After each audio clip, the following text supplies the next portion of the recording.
Hello, good morning and welcome. This is Breakfast Daily here on Channel 1 TV. I am Nanatifu Obuateng. Thank you so much for choosing us. The show promises to be interactive. We have a lot to unpack, okay? But we want to do this unpacking with you. A lot of issues to touch on, to discuss. So join us with your thoughts, your comments and contributions. Let us hear from you. Let's know what you're thinking, what you make of the issues, what suggestions you have towards the various topics that we'll be discussing on the show this morning. So please join us.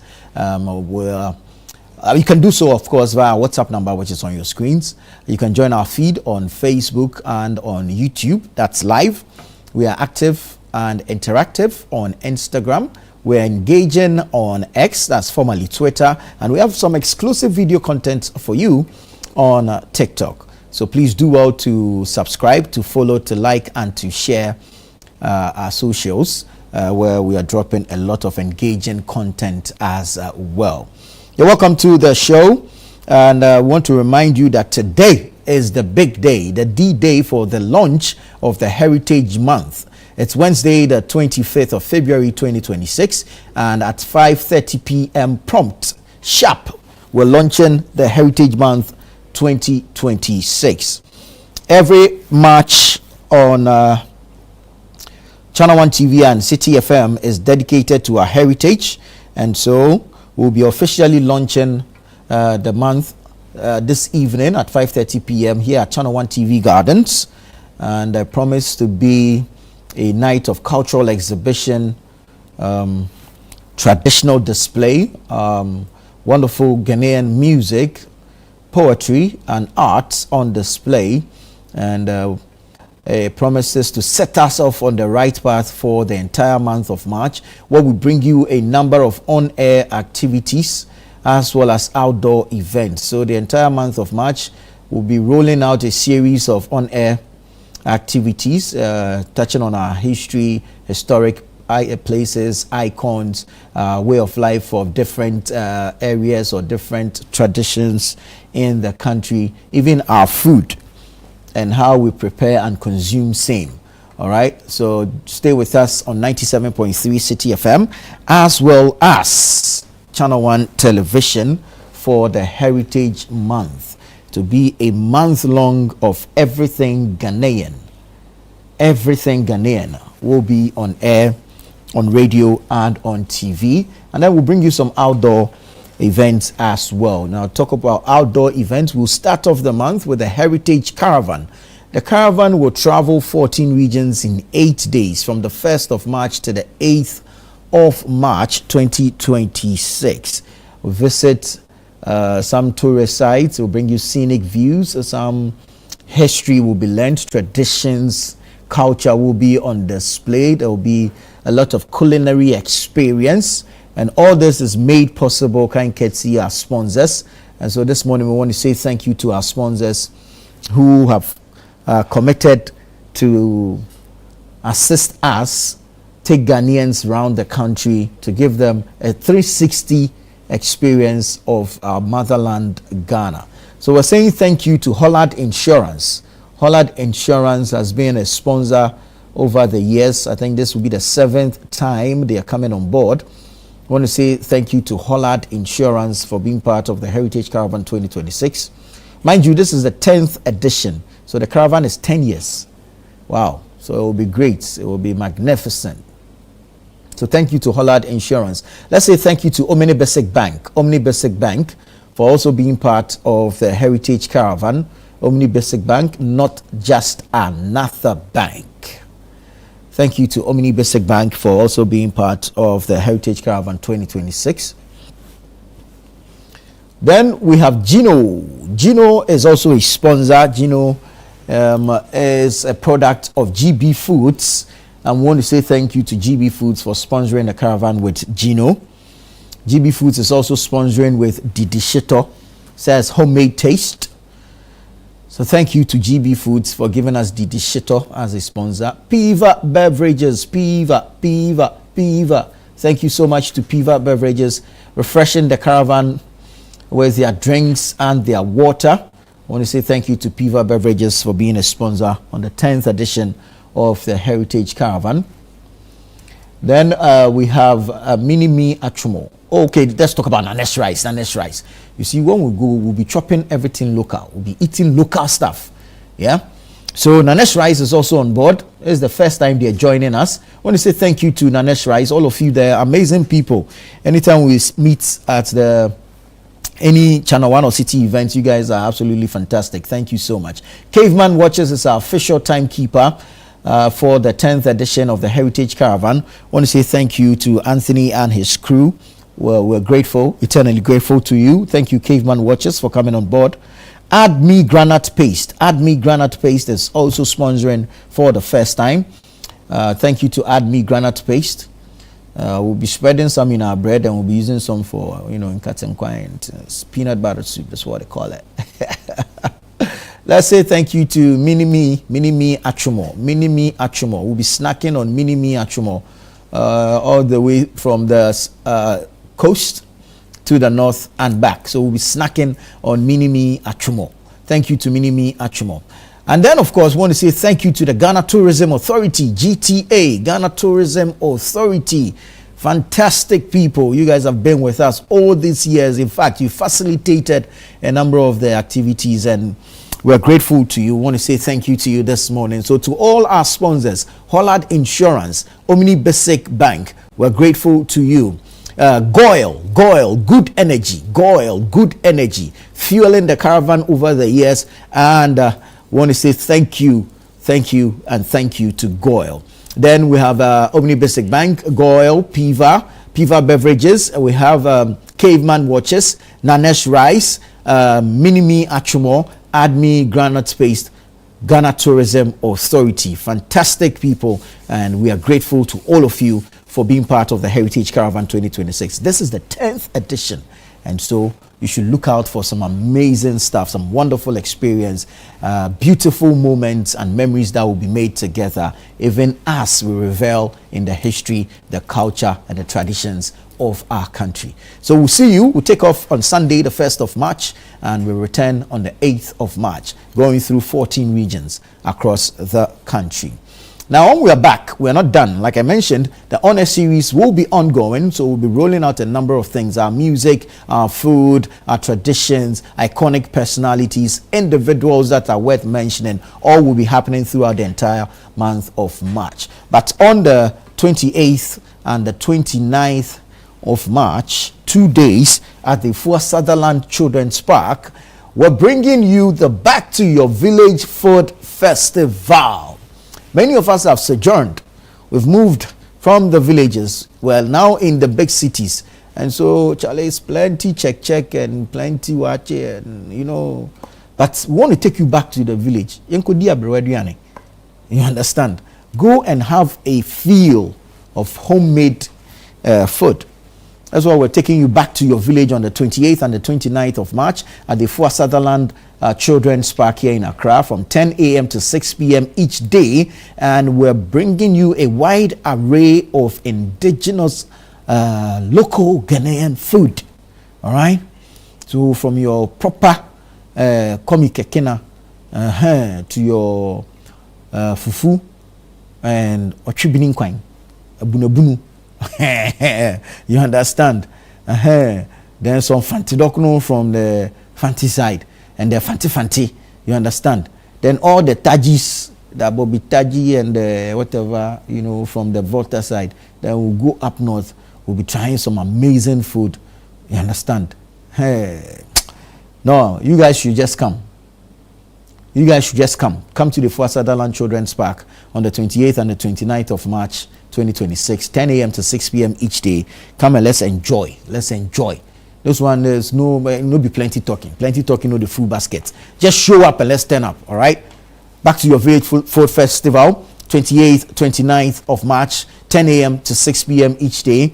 And we're inviting indigenous food vendors. If you know you're an indigenous food vendor, please pay attention. Indigenous food vendor. Don't come there and come and tell us that you're coming to do some continental things. I want there to be blues. So, indigenous food vendor. Call us now, 0205-973-973. 0205-973-973. Call, register, and be part of the Back to Your Village Food Festival. Oh boy, This one is gastro tourism. Yeah, when you say the gastro, then your tummy will rumble small because Charlie, already you are salivated because the things you are picturing you go and eat that day. Southern village, Akan village, northern village. So you decide where to start from. You can start eating from the northern village, come down to the Akan village, and then you end in the southern village. Or you can start from the Akan village, go up north, and then cross over to the southern village. Charlie, is a culinary experience. You should come and enjoy. Come and enjoy local cuisines. You understand? So we'll see you on the 28th and the 29th of March 2026. But as for the vendors, please call us now. 0205 973 973. 0205 973 973. Call us now and register and be part of the Back to Your Village Food Festival. All right. Now, that said, when you come, everything we'll be doing there will be local. So even as you prepare to come, you should start preparing your taste buds by eating some local rice. That's why we're pushing the Eat Ghana, Build Ghana campaign. So let's eat local. Let's eat local. That's we chop the thing local. Then when you go out there, you speak like a global person. You understand? Because charity begins at home. So you've eaten from home, you've eaten local. But the truth of the matter is, anytime you consume local rice, you're contributing to the development of our local economy. You're contributing to the sustainability of the livelihood of a local farmer.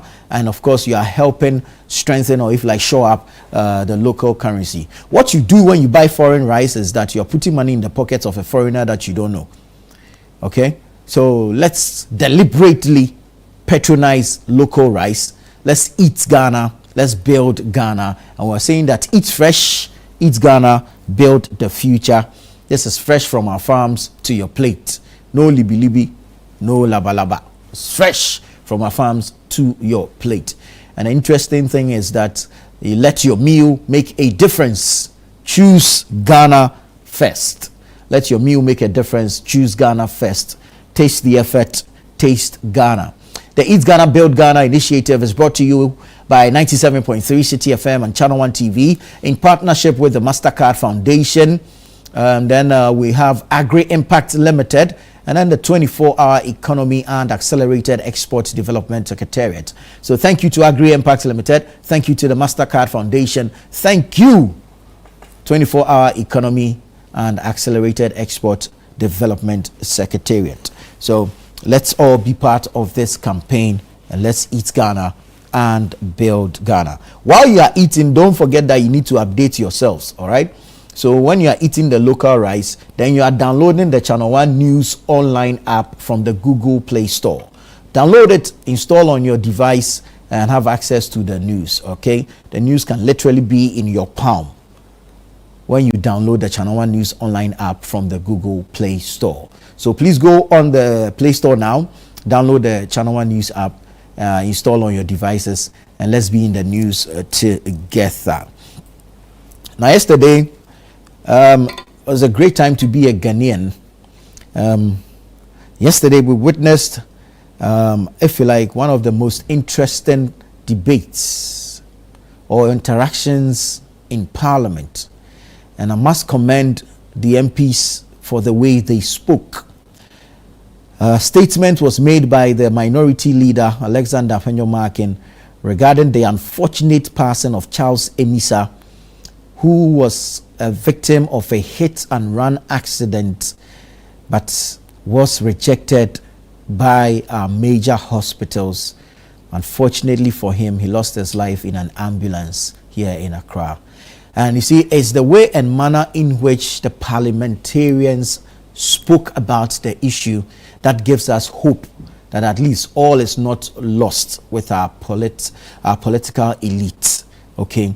And this one, we want to commend the parliamentarians for dropping their party colors and speaking on a national issue that has bedeviled this country, something that should not be happening in this day and time.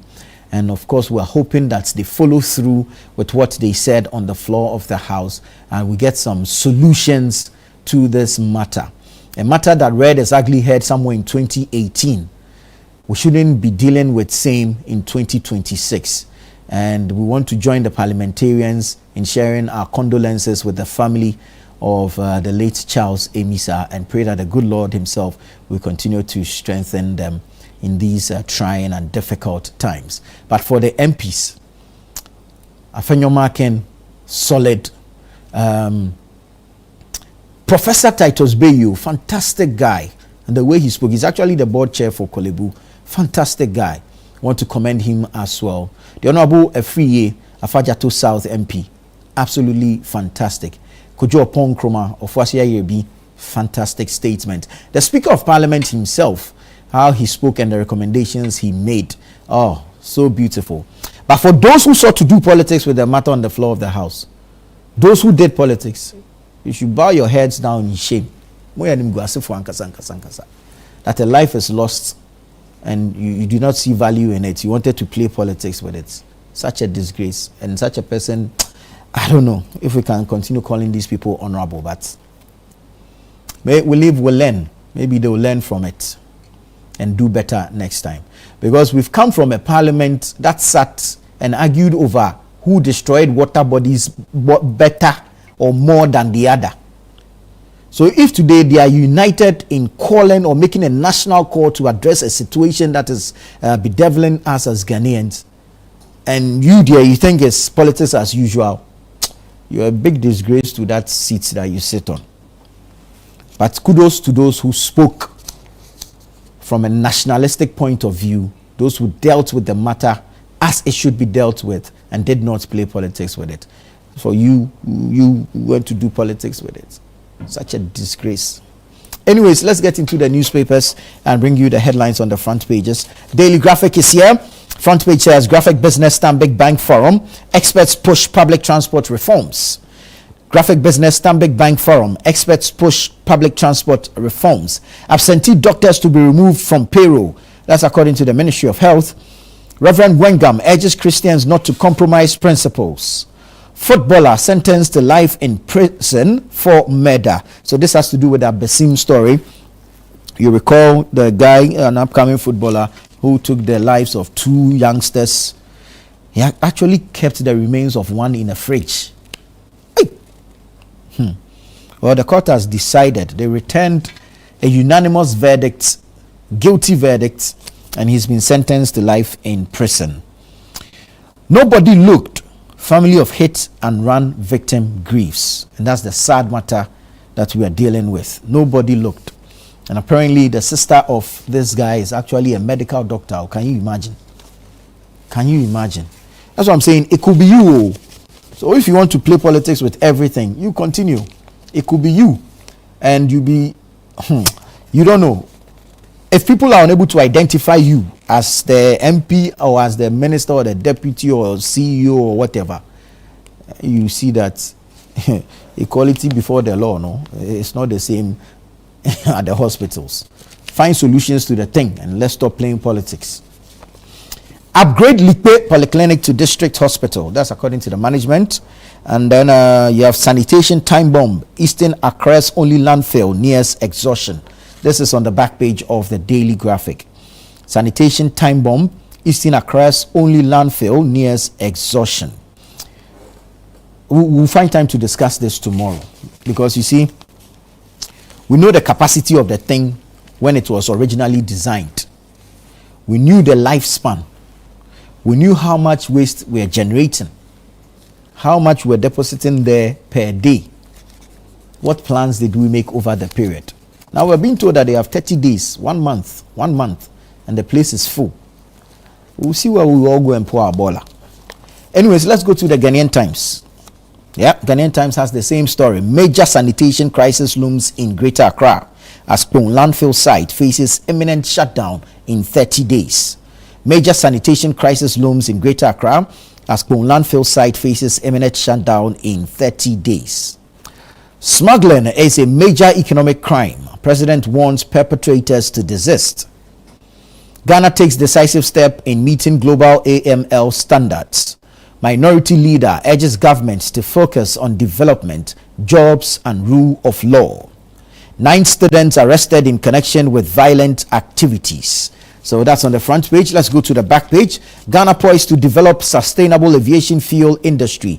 ICAO study reveals. ICAO is the International Civil Aviation Organization. Mion Assembly disburses 398,592 Ghana cedis to empower PWDs, persons living with disabilities. So that's the Ghanaian Times newspaper. Let's go to the Chronicle. IGP to promote hard-working officers who arrested Sami Jamfi's in-laws killers, others who cracked crime rings in Tema and Ahafo to be rewarded. BOG boss defends recent forex directives. BOG boss defends recent forex directives. And then our scripture for today is Psalm 128 verse 2. You shall eat the fruit of the labor of your hands. You shall be blessed, and it shall be well with you. And the people of God will say amen. All right, let's move to the daily guide. Daily guide. Abesim boys killer gets life in prison. Abesim boys killer gets life in prison. 3 students face court over Obrachere SHS student assault. OSP probes 25 million cedis palm oil diversion scandal. Don't compromise truth. Reverend Wengam to Christian public servants. Parliament proposes emergency care law. So daily guide for you this morning. Inquisitor says palm oil diversion saga. OSP begins probe. Hey, are you sure this is the same thing? Okay. 1 year in office. Erudite Julius Kote masterminds growth of DVLA. Mahama warns economic saboteurs. Minority unhappy with delayed rent allowances for prison officers. Okay, so that's the Inquisitor. Let's go to the Informer. The Informer says, border transit diversion and revenue evasion. Mahama warns economic saboteurs. Expired materials scandal rocks Africa's sanitary pad market. Ghana urged to verify safety of imported products. Caught in OSP's web. Corrupt customs officers, national security operatives, and clearing agents lining private pockets. And then there's an open letter to ministers of education and health, ensuring safe sanitary products for Ghanaian girls and women. And then ahead of NPP internal elections, Justin Kodua promises transparency.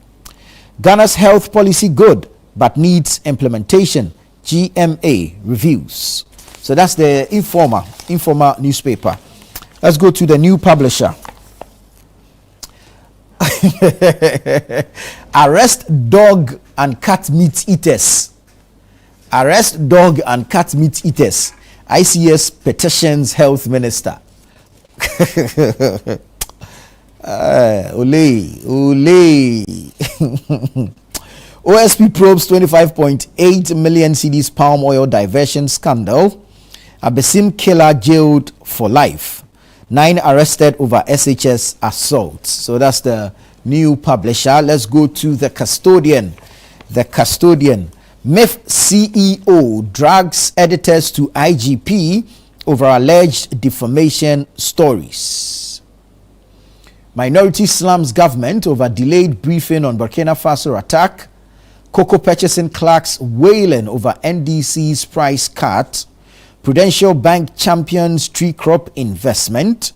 PBC stops Atlas Commodities from unauthorized operations. And Wazombians here with another Jankalaga festival. So that's the front page of the Custodian newspaper. Let's go online, take a few quick headlines from there. Channel1newsonline.com. Don't reduce language inclusion to signboards. That's Jifa Gomashi, Minister for Tourism, Culture and Creative Arts. Lose the economy, lose lives. Bagman warns. Titus Bayo, Prof, says Kolebu will ensure full accountability in hit and run victims case. You see, this matter, one thing we are losing sight of also is that coward. The coward who knocked down the victim and ran away. And the Ghana Police Service should take it seriously, deploy all resources to identify this person, arrest and prosecute him.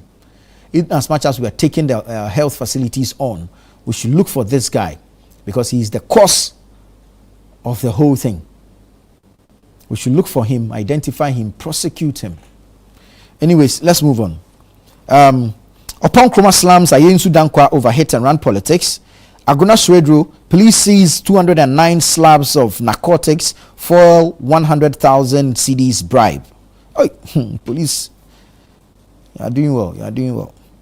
GMA urges incentive boost to GMA urges incentives to boost rural doctor postings. GMA defends fair holistic probe in hit and run case. No bed syndrome. Ayensu Danko expresses condolences to Emisa's family. Ayensu Danko again says hit and run victim could have survived with proper ambulance equipment. Okay, that's on channel1newsonline.com. A few quick ones from citynewsroom.com. GRA interdicts 5 customs officers over transit cargo irregularities. Avoid non-essential travel to Mexico. Foreign Ministry warns Ghanaians. So a travel advisory has been issued by the Foreign Affairs Ministry. Probe custom officers with 2 or more houses. OPDAG to OSP. Consumer business confidence strengthened as inflation eases. And Parliament approves 9.8 billion cedis for Get Fund in 2026. So go online, citynewsroom.com, as well as channel1newsonline.com. You get several stories there, plus details of the ones that we've highlighted for you this morning. This is Breakfast Daily on Channel 1 TV. Stay with us. We'll be right back with the news review segment.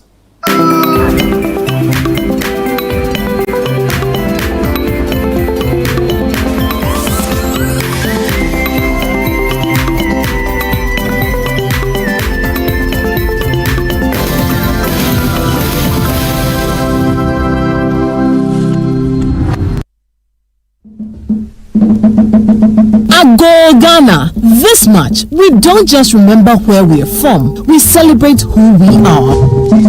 Our stories, our culture, our rhythm, our pride. And it all begins with an evening designed to set the tone for an unforgettable Heritage Month. Join us as we officially launch the Heritage Month 2026 in grand style, color, and culture. Date is Wednesday, 25th February 2026. The venue is the Channel 1 TV Gardens. The time is 5:30 p.m. prompt. It will be an evening of culture, conversation, music, fashion, and storytelling as we unveil the exciting lineup of events and programs specially curated for you this March. From powerful cultural experiences to engaging community moments to celebrations that connect generations. The Heritage Month 2026 promises something for everyone. This is more than a lunch. It's a gathering of cultural lovers, a meeting of tradition and modern expression, a night that sets the heartbeat for the month ahead. The Heritage Month Launch 2026. We will see you there. This event is strictly by invitation.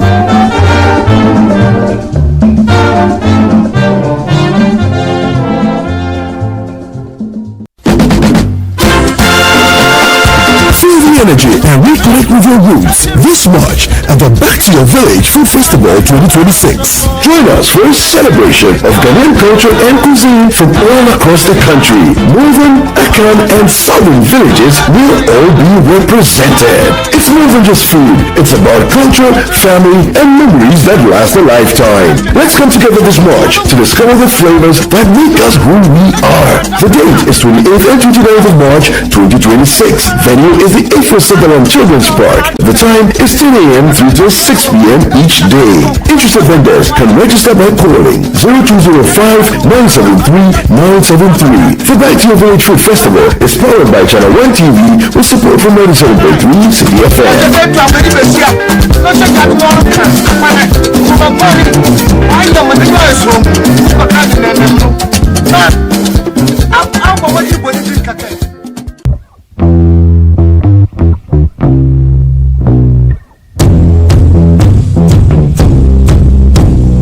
Habibi, my people, welcome to Dubai. My name is Sheikh Alkal bin Maktoum.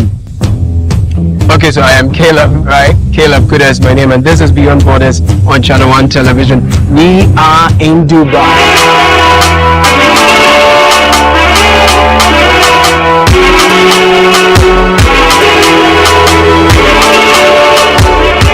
So join me. Let us explore the allure, the beauty, and the reality of life and living it in Dubai through the eyes and the experiences of our compatriots. Imagine 6 people, 10 people sharing a common room together. If you're not to no, complain there in the sense, why share one rooms now? It doesn't smell pleasant. Or haunting no complaints now be bring to the fair no too.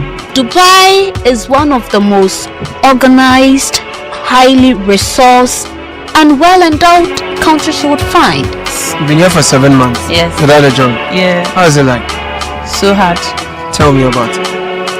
Struggling, renting and feeding is so hard.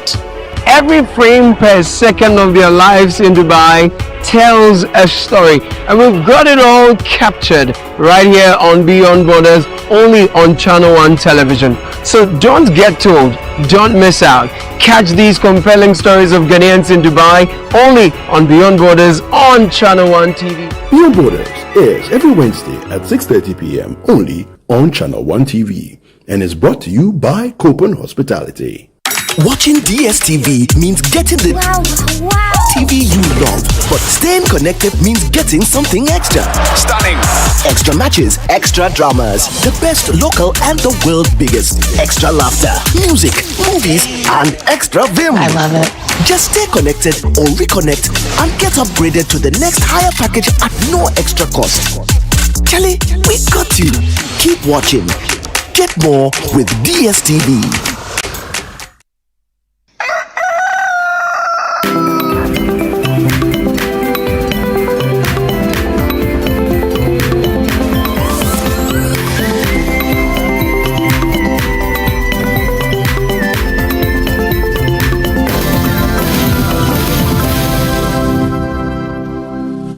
Always grateful for your time. Thank you so much for choosing us. This is Channel 1 Television. You're watching Breakfast Daily, and we're going into the news review segment where we get to have a conversation on some of the topical issues. We bring our guests in, we ask them the questions, they bring varying perspectives to the issues, and you are invited to join us with your thoughts, your comments, and contributions as well.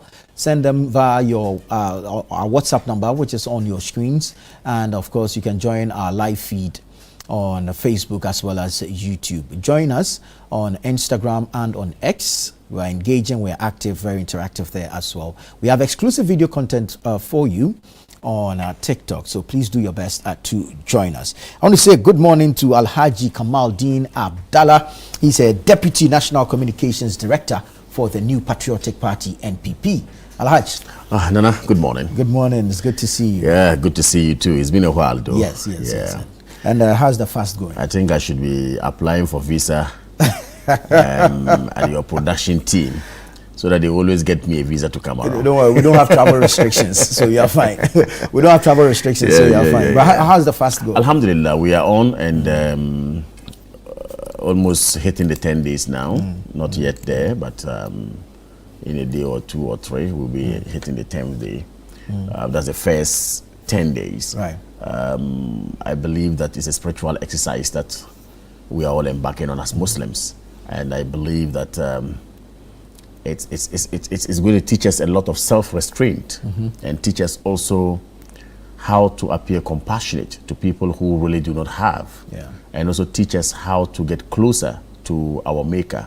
You know, Ramadan is quite a good thing for us. Even when we look at the Quran, for instance, chapter 2, verse 183 to 187, Allah subhanahu wa ta'ala elaborates the reason why he has prescribed fasting for us and tells us at the end that it is good for us to fast, for our health, for our spiritual well-being, for everything, to the extent that he places an important angle to it, that he, Allah, okay, who is the maker of everything, is the one responsible for rewarding the one who fasts. Right. Not even the angels. So I think that it is a solemn exercise. I think that it's a spiritual exercise. I think that it's an exercise that will help us develop ourselves and develop our communities by extending gestures and compassionate, if you like, appeals to others. By and large, I think I will have to say that Ramadan Mubarak to every Muslim and Ramadan Mubarak to Dr. Alhaji Mahmoud Bawumia and his spouse, Haja Samira.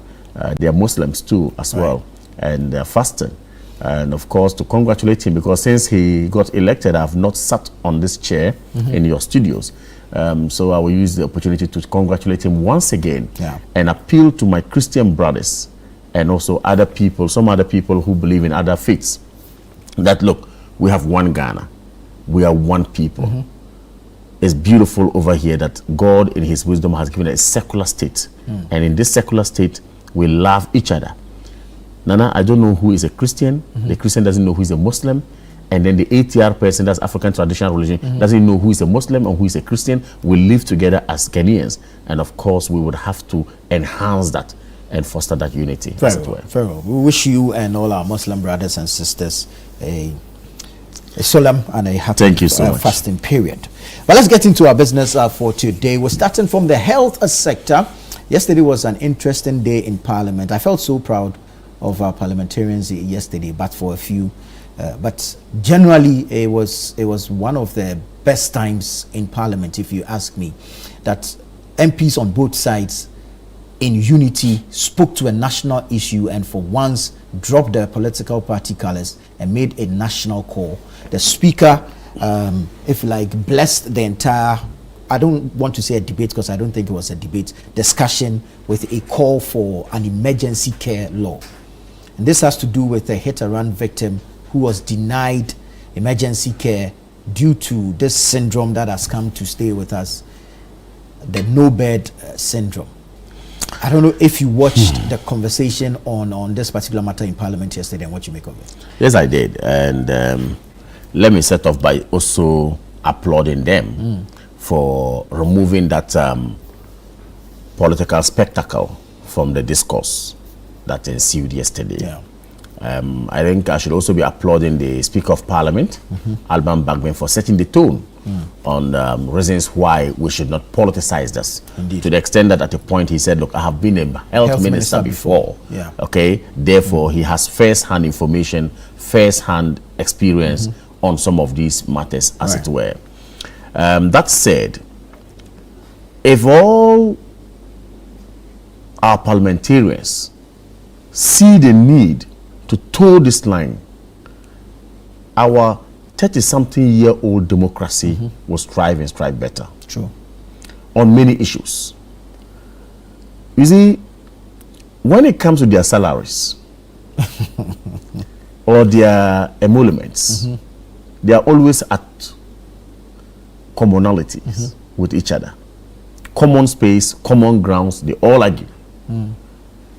Forgetting that the same constitution that says that they should be remunerated for whatever they're doing also establishes an avenue for national development. That is why the constitution talks about the National Development Planning Commission. It wasn't for any reason.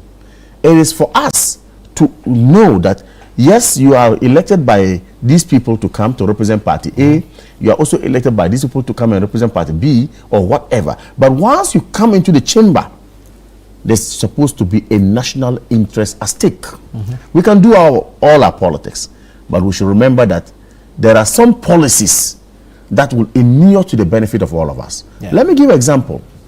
In 2003, thereabout, when President Kufuor set off to introduce the health insurance scheme,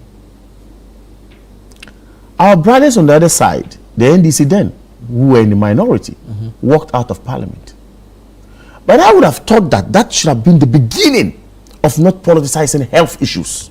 Because the president then wanted to move us from the cash and carry killer policy, where when you go to the hospital, you needed to pay for consultation fee. Without money at hand, you will not be going to be taken care of. They should have looked at it from that angle. They did not.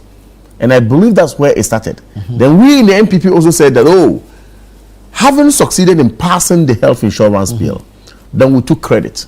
Instead of also being nationalistic, we're also talking about we brought health insurance. What did you bring? Then the politics started.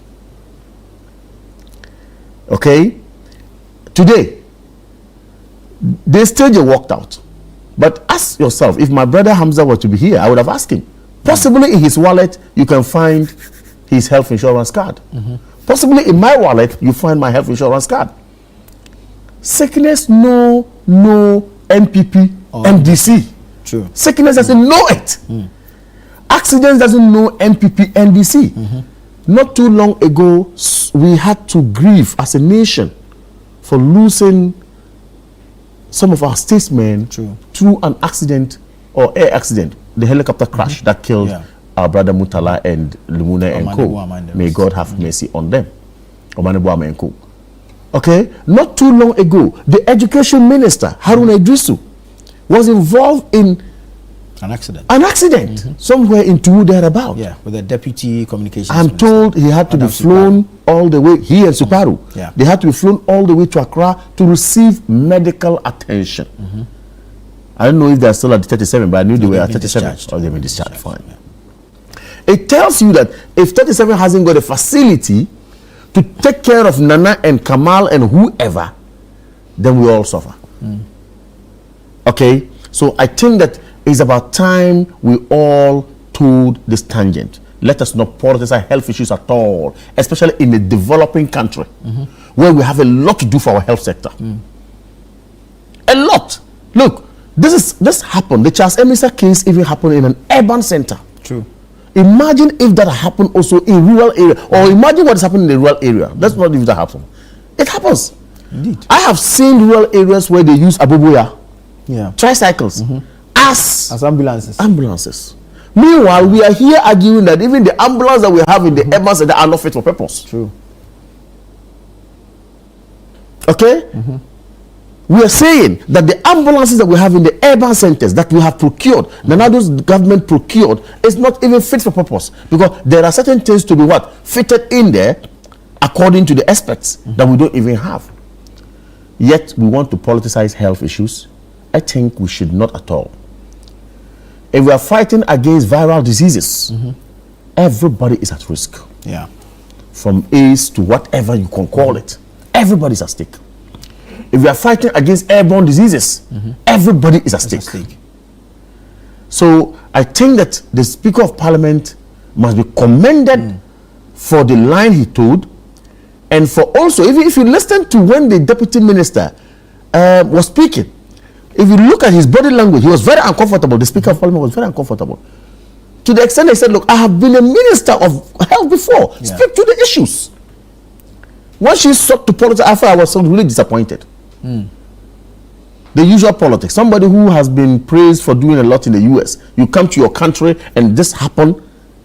Instead of speaking to you, you are talking about Agenda 111 if it was done, and you are talking about. I mean, that was so serious. She's not here to explain why she sought to go on that tangent. So no. But we need to. That's why we have a public discourse. What she whatever she was supposed to say in Parliament was supposed to be a policy direction from the ministry. And I don't believe that her minister would tell her to go and talk of Agenda 111. Is that policy direction? Well, when a family is somebody is died and the family is grieving, a family is actually not happy, and a woman who is supposed to have kids, who's supposed to be a mother, she took guidance from the speaker. She took guidance from the speaker and touched. I was really disappointed in her, seriously, and I'm surprised she's still at post. If I were the president, I would have fired her. Straightforward, straight. I would have fired her. She doesn't deserve to be there. Honestly. And we should use such people as examples to shape our national discourse. So for me, that said, I think that this no bed syndrome also ought to be looked at properly. We, with the commoners, think that, or the laymen think that no bed just simply means that there's no bed in the hospital. Yeah. That is not the case. Okay? It boils down to attitude. Why? We're told in history that people conducted surgery with lanterns. Lantern. Yeah. Doctors conducted surgery with lantern without even power. So it tells you how committed they are to the job. Yeah. The hypocritical, whatever they call it, oath that they swear. It tells you are supposed to give out your best to save lives. Empathy is actually part of their training. Empathy is supposed to be part of it. But we are told, per the story that Daily Graphic brought, that the Charles Emita matter, for instance, the man was bleeding profusely. Health personnel were standing there looking at him, and all they would say, well, we cannot attend to you, we have no bed. Series of hospitals. A friend of mine was shot. This matter is why I'm bringing this up. A friend of mine was shot about 3 weeks ago or 4 weeks ago, around the Legon stretch. When you take Legon stretch coming towards Abuba, is it the Gimpa bypass? No. When you take the Atomic Junction, right, driving towards Hacho, right, on that stretch, he was shot around 9 something by armed robbers. Yes, wow. He got down to buy some kelewele or whatever. A good friend of mine buy kelewele and all that. Now, having bought the kelewele and walking to his car, then these 2 guys came with a motorbike. Hey, bring the money. Meanwhile, he didn't have money with him. Only God knows how they got to know there's some few CDs in his pocket. So they struggled with him and shot his tie. When he was struggling, my good friend, right, shot his tie. He survived. So he survived actually. Now he's at the hospital. Then I'm giving the story. Then he started moving. They moved him. They picked him. People came, rushed in. The guys had moved with the motorbike and all that. Then they went to first hospital, no bed. No bed. Second hospital, that no bed. The man was suffering. He was shot. Yeah. Finally, it was UGMC that he got space. Should it be no bed? So he would have died. What happens to the health protocols when it comes to Absolutely. emergency care? So Do you stabilize the person before you refer? Exactly. Just do that. Make sure that at least you are the professionals. It is your job. Attend to the person. That's why the minister says that even if it's on a bench, even if it's on a chair, treat that person. I want to agree with the minister. It's about attitude here. It's not about whether there's bed or there's no bed. It's not about whether there's agenda 111 or there's no agenda 111. It's about the situation you find yourself in. That's why I said doctors even conducted surgery with lanterns. Some even with torchlights. Some with torchlights. That is the kind of attitude we need to get or we need to see from our health professionals. And once again, I want to say, let us not politicize this at all. Like I said, he's here. And I know he will attempt to politicize it. He check his wallet by now. Oh, I know. How do you know he's going to politicize it? That is their training. They are trained. That's no wonder the deputy minister had to go to parliament and be doing politics. But she wasn't the only person who spoke. That's how they trained them. So she wasn't the only one who spoke. But then on a very serious note, yeah, I know. On Professor the Lambusie MP, excellent. Yeah, I listened to him. Excellent, Professor Abayo. Yeah, very excellent. And that's what I loved it. And he was so articulate. So on point. Yeah. To the extent that he had to draw applause from all sides of the chamber. True. I think that was a great one. We also commented on this in the public space. We should also take a cue from it. Indeed. Not just only in parliament. Let us all try to know that anything about health, look, should not be politicized. Look, when someone dies, you know what? Recently, when we lost a brother in Nima, one of the MPs. Yeah. Nasser Toure. From across the divide, everybody eulogizing, sending tributes. Must we wait for the person to die before we say we want to be one? No. Sickness, like I said earlier on, knows no MPP, knows no NDC, knows no Kamal Dean, knows no Hamza Sohini. Well, you've mentioned his name, so let's say good morning to you and welcome. Our problem is that let us try as much as possible to not to politicize this matter. And of course, finally, facilities. Yeah. I beg of every single government that comes to power.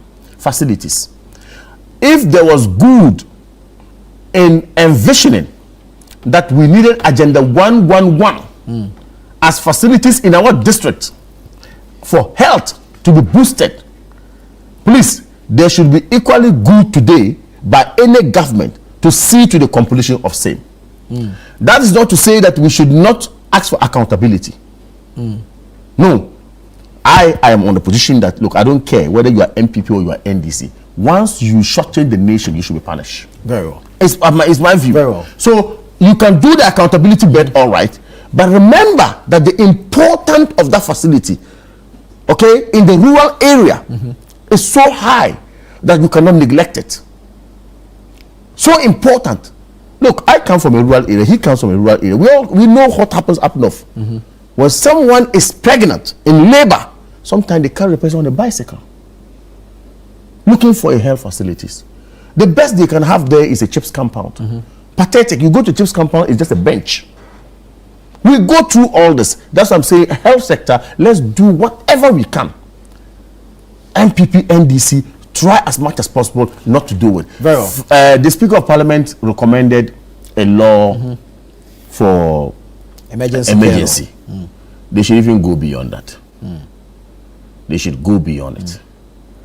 There should be a law ensuring that every single health personnel, even though we have what we call negligence of duty, and you owe that person duty of care, medical, whatever, but they should strengthen such laws, not just only that. Whoever you are, even if you have clothes and they are bringing in and you meet it, please, the law must cater for the fact that you should take care of the patients. Very well, Alaji, thank you. Hamza Suini is here. He's going to do his politics as usual. But of course, I don't know. I don't think we will have to do that this morning. I mean, it's so sad listening to the Charles Emise's story. So sad. Our condolences to the family, though. Hamza, good morning and thank you for joining us. Good morning, Nana, and good morning for having me. Good morning to my brother Kamaldeen, and of course your production team as well. Very well. For always continuing to do their due in terms of assisting the production of this important show. Nana, on my way here, I think that I listened to my brother quite carefully, Kamaldeen. Interestingly, we've been doing this for some years now. And so I think we understand each other better than even many of our viewers out there would attempt to understand us. Trust me. We started this even before he became Deputy Communications, and actually graduated faster and beyond me to become even His Excellency. Yeah. So now he has earned the title HE, His Excellency. Yeah. But you see, Do the early morning mischief. but that's a fact. You are early morning mischief. His Excellency. I'm not Excellency. He's giving you your accolades. You've earned it. You've earned it. So backs in that glory. Reveling it. But you see, I listened to him quite clearly, and I think that I agree with him when he makes the point that there's the need for us to concentrate on the nationalistic bit of the health sector crisis, especially the no-bed syndrome that we continue to battle with as a nation. I also was a bit worried, though in his admonition not for us to politicize the issue, I could see the burning desire to go on the political tangent. And I was like, is my brother listening to himself? The National Democratic Congress worked out when they were trying to pass the National Health Insurance Scheme. Today, when they go to hospitals with the card, do they look for NDC and MPP? Politics. And that is the MPP for you. Why did the NDC work out? Because the NDC started the whole process of national health insurance. Indeed, they were the first to have worked out in that 1998 Parliament under His Excellency Flight Lieutenant Jerry John Rawlings of blessed memory. That is a fact. It's a misinformation. When we piloted... Misinformation, no, complete misinformation. But let him finish. In 98. Complete misinformation. We never walked out. But don't worry, but let him go ahead. I will set the records right. Did you speak against it? Did your parliamentarian speak against it? Even if you didn't walk out, did they speak against it? So you see, he has been questioning himself. I'm asking you a simple question. That is misinformation. So, completely. You cannot by any stretch of imagination or analysis ascribe the success story of national health insurance to the NPP. Really? But I just gave you. You see, he didn't question it. Were there those who brought it before Parliament in the first place in 98? Absolutely not. Were there those who started the piloting of national health insurance? Absolutely not. When they gave us a mutual health insurance scheme, were there those who made it nationalistic in character? Absolutely not. And unfortunately, I hate to break it to you, I don't have the national health insurance card yet. I've never had it. In all honesty. And it doesn't mean that people should not go for it. You see, it doesn't mean that people should not go for it. I've not had the opportunity of being employed in the formal sector, unlike my brother. So I think when it was being piloted, I'm a hustler on the street until I became a lawyer. So even getting onto it was a bit of a problem. And now I have reached a stage where I feel that I can pay for myself for the time being, because even my work has nothing to do with government. Right. When it comes to hospital bills, inshallah, I should not be part of those who burden the national health insurance at this critical moment. That is not to say it's not important for people to go for. It is important. Yeah. Maybe I have other private health arrangements with private hospitals and stuff like that. So there are many other avenues available. So my brother, unfortunately, I will definitely look for the national health insurance card. But I can tell you in all sincerity that I've never had it. Right. I have never had it, but I will look for it. No, it's not a crime not to Yes, yes, yes. But you see, and that's why I said that it is not good. Then my brother moved on. The very caution against partisanship on this matter in Parliament. My brother moved on to Agenda 111. You see, what happened yesterday is not just a failure of the health sector. It is a failure of politics, irrespective of the political party you belong to. And that is why even when our board chairman for Kulubi caught up, he accepted that responsibility and that fact. Yeah. This is not the first time we are hearing about no bed syndrome. We heard it under His Excellency Nana Addo Dankwa Akufo-Addo. We heard it under His Excellency John Dramani Mahama. One. We heard it under John Evans Atta-Mills, His Excellency of blessed memory. We heard it under John Ajekum Kufuor. And we heard it under Flight Lieutenant Jerry John Rawlings. So that is why I said that it is not just a failure in the health sector, it is a failure of politics. And if for more than 2 decades we have had the opportunity of transforming or leading policy in this country as the political class, what have we achieved significantly in that regard? True. And so, for many of us, when we heard the news yesterday, we felt terribly embarrassed. I know that I was in the midst of many NDC people, and trust me, the chorus was similar. We're embarrassed because we did not just see it as a failure in the last 8 years of the MPP administration to do the necessary investments. We also saw it going beyond that period as members of a political party, in all honesty. And that's why I gave you that trajectory. So we share in the blame. And that's why even Speaker himself said that as health minister, he had to deal with issues of that nature. That was way before Nana Addo became president. True. And that is the nationalistic view. Until we begin accepting responsibility as politicians this way, many of these critical issues would be difficult to confront. And for me, that is my problem.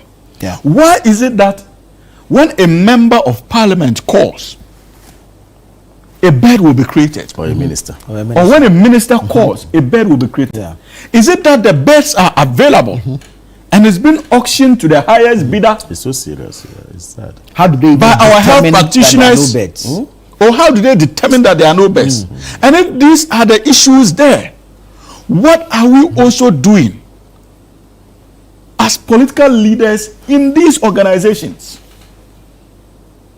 These are critical questions we need to ask, my brother.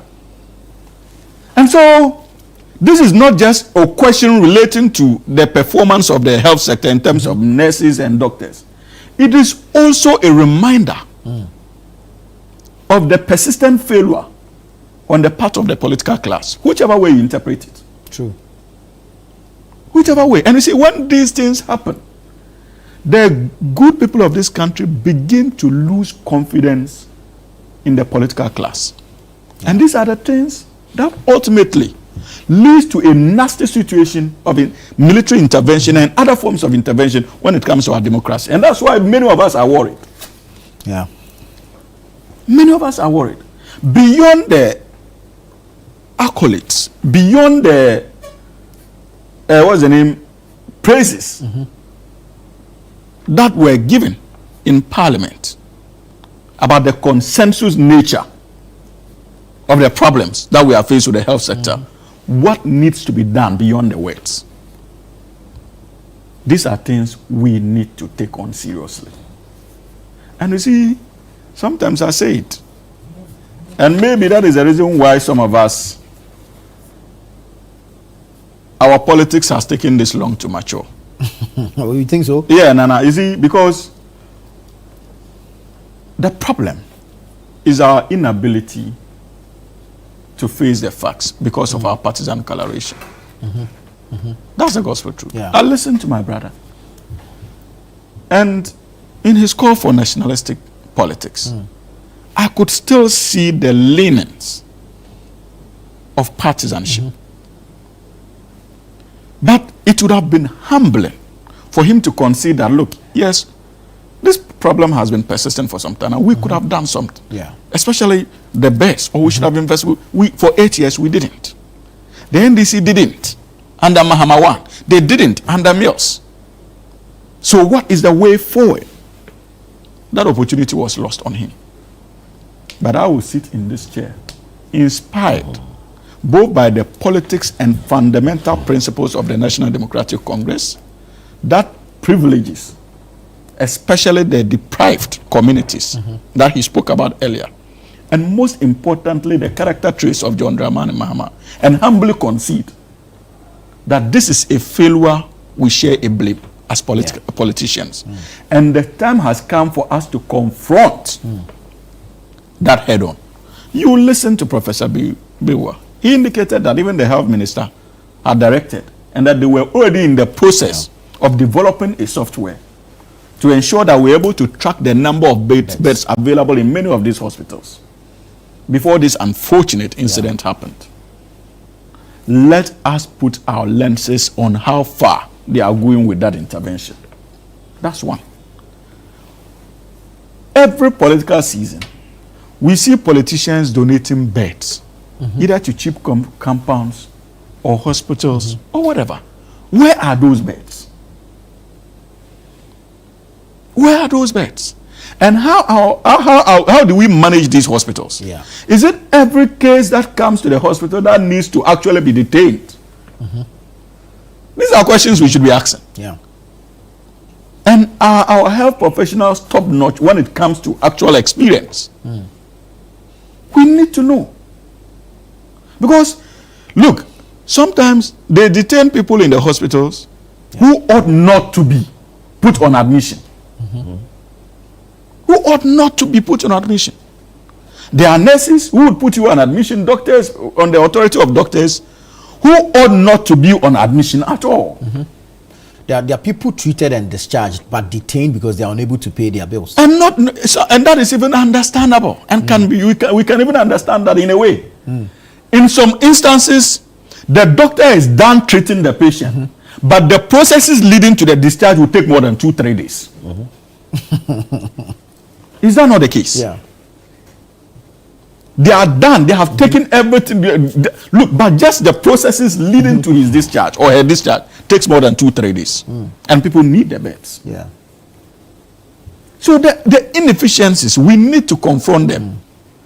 We need to confront the inefficiencies. In some cases, others are discharged. They are supposed to be removed from the hospitals, but their relatives are either nurses or doctors, and they are on duty, so they are kept on the bed till the next day that his duty ends and they move together. And others are looking for beds. These are the issues. So I don't think that we don't have enough beds. Even if we acquire 1 million of them. And you should add this. In some cases, beds are even hoarded at warehouses. True. Yes. Without using them. Yes. The hospital stores. You go to the hospital stores and you have access to beds. Some cases. So what is the director to put them to use? It's bad. I think that there is the need. People need to be inspired by the decision of the finance minister to get on the road. And that's why I welcomed with excitement the removal of the commissioner of customs. Because when I saw the minister of finance on the road himself, I was like, wait a minute. For over a year, we have appointed a customs commissioner. I've never seen him on the road. So that should inspire departmental heads. What is the Ghana Health Service Director? What did they call it? Director General of the Ghana Health Service. Director General, yeah. he needs to start this. He must visit our hospitals. He needs to start. We must see what is happening there in those hospitals. We need to know a policy. He's also another academic, an intellectual, and an experienced health practitioner. So we need to know the nature of his policy blueprint when it comes to confronting many of these challenges. Yeah. So these are some of the ways we can demand accountability from those mandated to lead transformation in many of these public institutions. But you see, as for the politics, we can't help it. But because you see, but to do it. No, I'm coming. Come on. You see, the reason why I'm telling you that we can't help it is that, see, most of the time we give politics a bad name and we hang it. There is nothing more seriously political than the health of a nation. Nothing more seriously political than the health of a nation. And so the people have their right to demand accountability from us, NPP or NDC, in terms of what we have done over the years. It is also within our right to account, to tell them that we have done A, B, C, D, and E, and give them the decision, the opportunity to make a determination as to which political party they can travel with into the future. It is important. They need that comparative analysis. But in doing so, where we all agree as political parties that, look, as for this place, we got it wrong, we must be humble enough to accept that we got it wrong. Yeah. That is what the National Democratic Congress teaches. That is why we came on. That's why Rollins came with what we call positive defiance. No, you've given the whole time to him. I tell that. I can give my time to you. I did not. I was. I concede.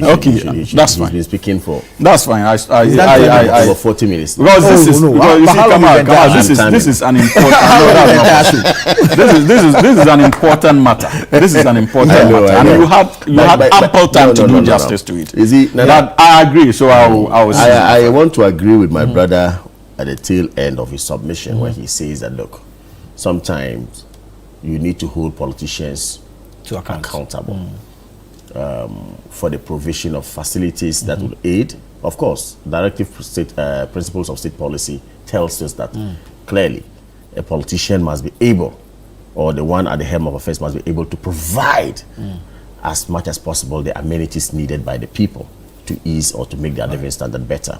So I want to agree with him when he says that, look, we cannot help but to introduce some politics of it, because decisions actually emanate from the politician. True. So you would have to be held accountable and all some of this. But see, after something has been introduced, and we all agree is good, like I give the example of the NHIS, for instance, which he came to give some misinformation on, that we walked out of Parliament in 1998, which is not true. That they started piloting it as a government then, which is not true. Another misinformation. You see, NHIS was a good thing. It was actually piloted somewhere in 1998, 99, but it wasn't done by any government. It was done in Nkranza, then Bruno have origin, by the Catholics. Please, that's a lie. Check it. By That's the a lie. Catholics. I'm telling you, The government never piloted it. It was done by the Catholics somewhere in Nkranza. That was where they started piloting it. Then the idea was actually mooted and brought out.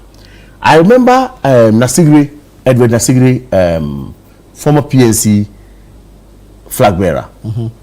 Okay? Yeah.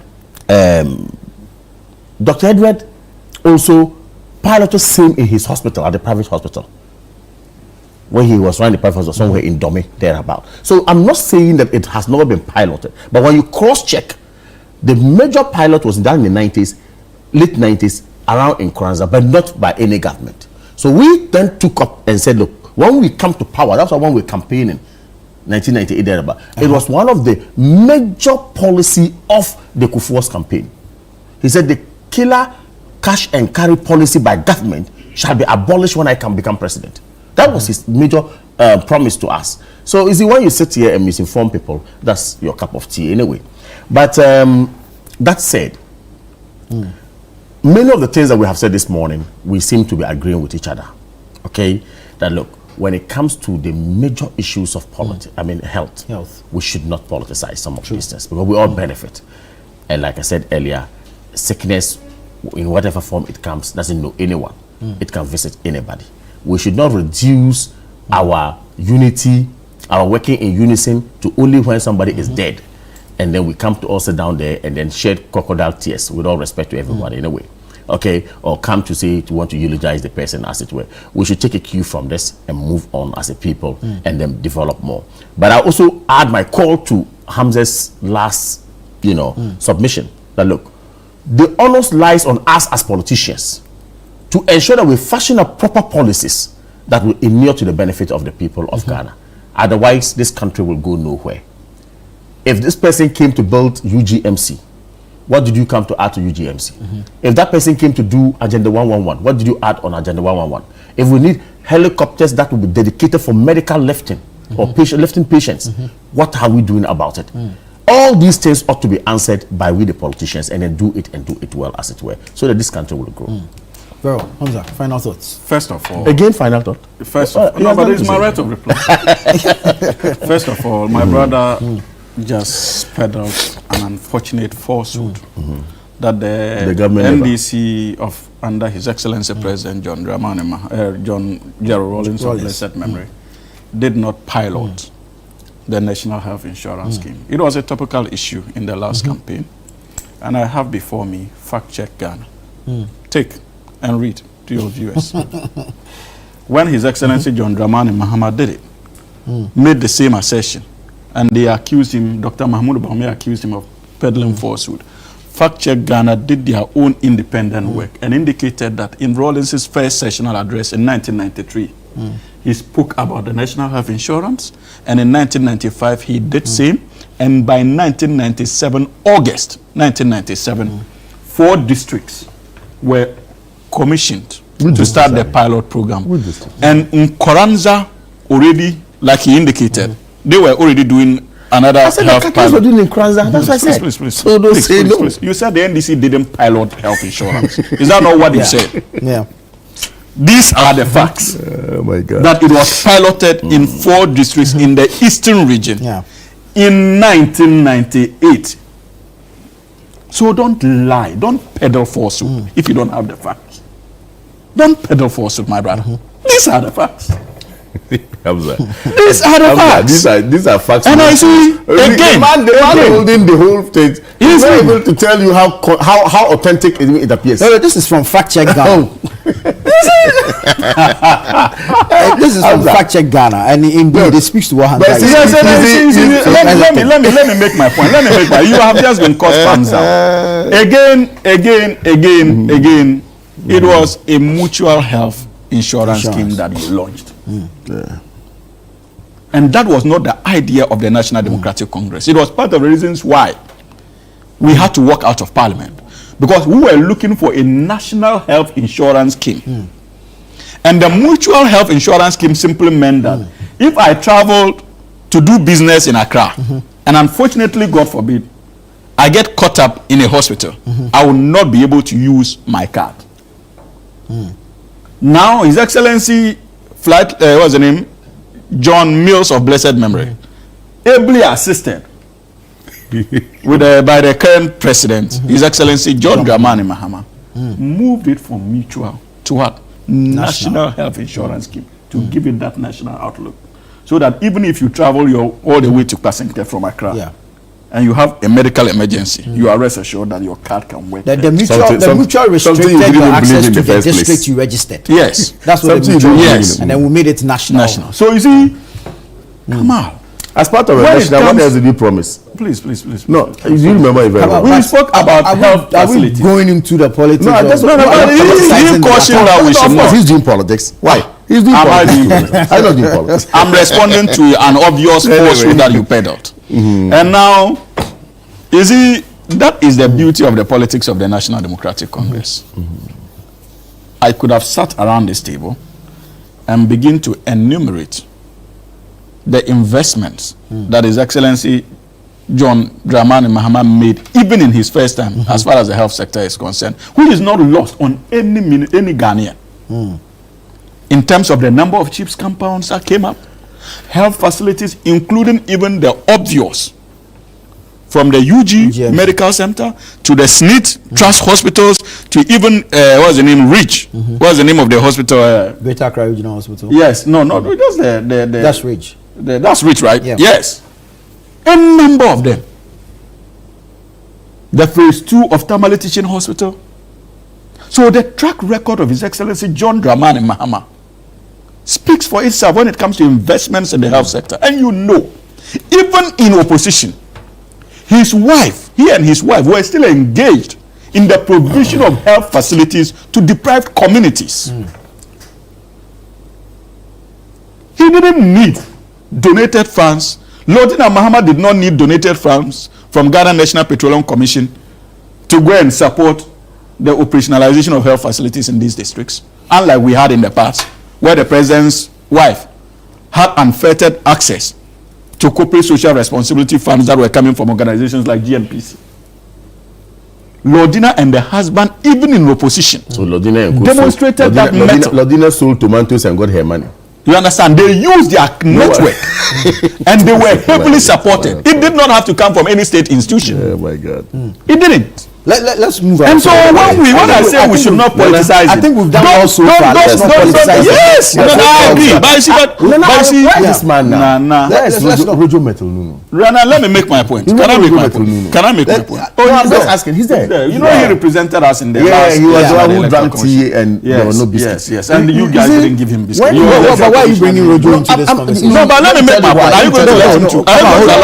Come on, hold on. At a point, can I make my point? Can I make my point? Please hold on. Yes. Can I make my point? Can I make my point? You are done making your point. I'm not done. Why are you settling the host? Please hold on. Let him land. Are you the host of the program? Go ahead. So, but you see, Nana, it is important that we do not belittle the issues with the petty partisanship. True. The most important thing is that there is a crisis at hand. And for me, I'll call on the media, this attitude of this country discussing top stories for like a week or two and let go.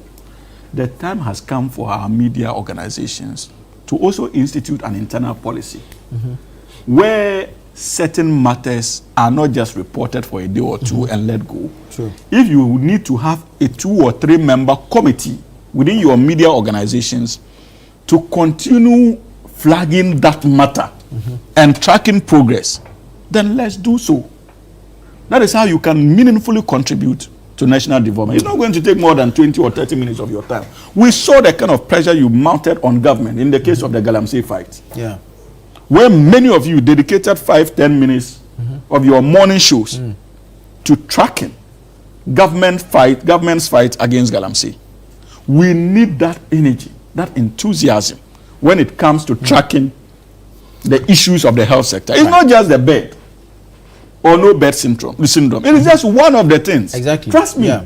Our hospitals are going through enormous challenges. Indeed. Our citizens are suffering when it comes to access to healthcare. Indeed. And there's a need for us to begin to police it. And it's not because government has not done enough. Government still has so much to do. But sometimes it is rooted in inefficiency. True. At that level. Very well. Yes. A few quick messages here. Good morning. I am Eben from Kwabenya. I am of the view the proposal by Parliament for Emergency Care Unit.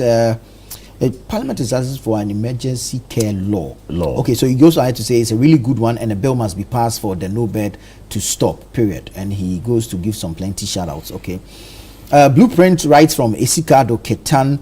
And he says, good morning, Mr. Host. A member of Parliament described the no-bed syndrome as an unacceptable practice where outgoing hospital staff during shift changes refuse to admit new patients, forcing them to seek care elsewhere. In fact, I condemn the situation as a pathetic incident reflecting a barbaric attitude that is entirely alien to Ghanaian cultural values of hospitality and care. On the no-bed syndrome, we can't be doing the same things and expect different results. Ask the doctors how do they determine bed availability in each hospital? If they don't apply the formula, they will continue to have the same problems. Eddie from Achimota sent that one in. Good morning. On the no bed syndrome, it appears both the politicians and the medical specialists don't have a clue about the solution. The problem is about bed management.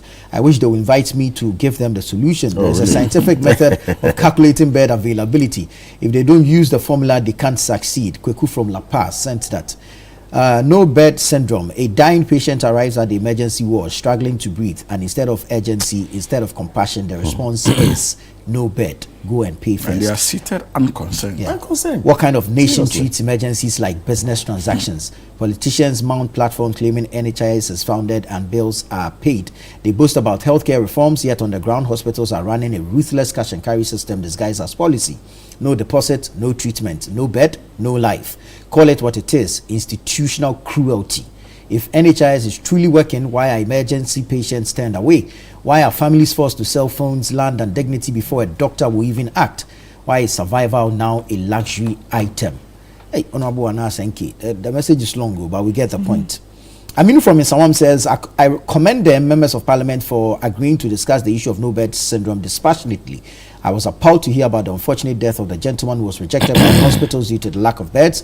Couldn't the health professionals have provided emergency care on the ambulance stretcher to save his life? Good morning, sir. Please, on the issue of no bed syndrome, we'll continue and the issue of no bed syndrome will continue until those entrusted with power and authority stop using the taxpayers' money to seek medical attention outside the country. The monies used by these numerous political leaders outside can cater to the needs of the hospitals by providing the needed beds for patients in the various hospitals. Okay, Transformer from Medina says the National Health Insurance Scheme in Ghana was piloted in 1998 by the Jerry Rawlings administration in selected districts to move away from the cash and carry system, with active locally managed schemes beginning around 1995 to 1997 in areas like Nkranza. Following successful pilot phases, the formal NHIS was established in 2003, with significant localized and digital pilots continuing over the years, including the 2012 Ashanti Region Capitation Pilot and 2013 Biometric Registration Pilots. He says this is from Google AI, and his name is Transformer from Medina. All right. Alaji. Yeah, you were trying to find out why I brought in Rojo Metal, the venerable Rojo Metal Nuno. If he goes on that, and I'll come back. Oh no, I'll just remind Ghanaians of promises that we politicians make in the health sector, and for some reasons we do not walk our talk when we are given the power. I recall as Deputy Minister of Health when he stood before the Parliament of Ghana to say that they had promised one-time premium for the health insurance scheme, and that they were going to implement it.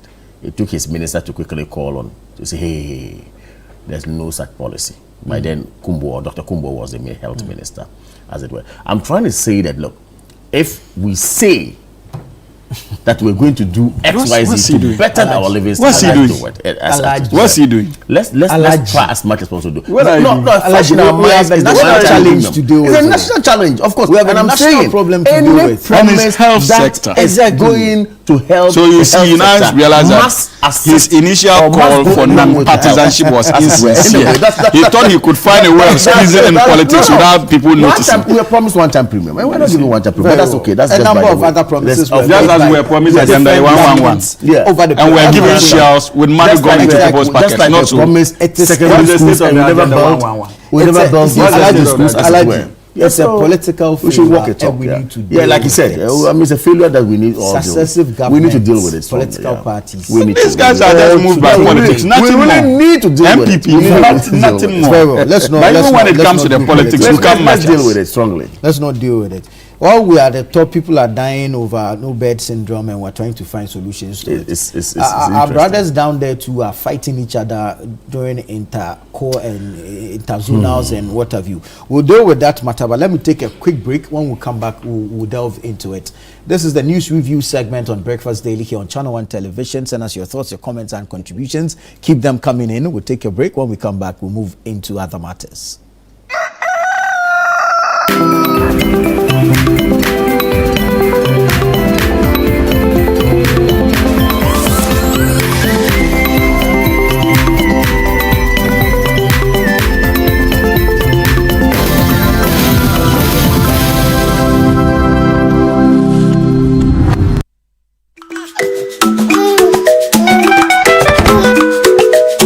How may I help you today? We'd like to open a bank account.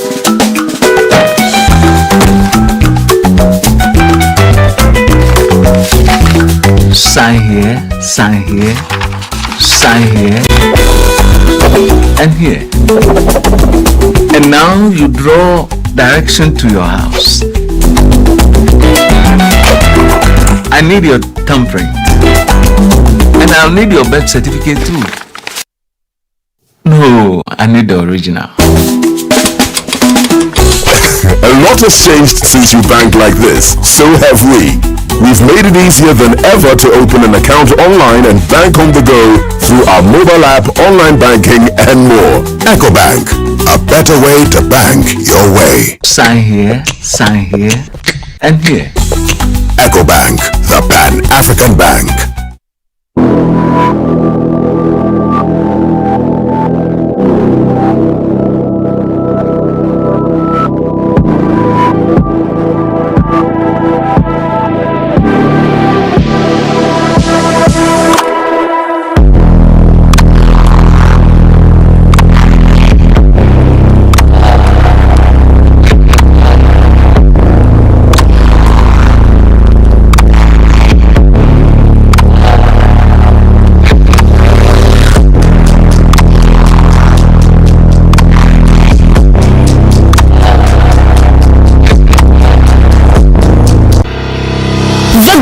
Exim Bank is 10 years old. Hooray! And to commemorate this milestone, the Ghana Exim Bank is hosting a 2-day international conference on the theme, A Decade of Enabling Export Trade and Industrial Transformation, Resetting Gexim for the Next Frontier. The event takes place on the 25th to 26th of March at the Kempinski Hotel, Gold Coast City, 8 a.m. each day. President of the Republic, His Excellency John Dramani Mahama, will perform the official opening of the conference. Special guest and speaker, Honorable Elizabeth Ofuswejari, Minister for Trade, Agribusiness and Industry. Conference host is Honorable Sylvester Adina Mensah, Chief Executive of the Ghana Exim Bank. For inquiries, call 0208-541-480 or visit eximbankghana.com/conference to register. Media partners, Daily Graphic, Media General, The Multimedia Group, City FM, Radio Gold and Channel 1 TV. And knowledge partners include IFC and SME Finance Forum.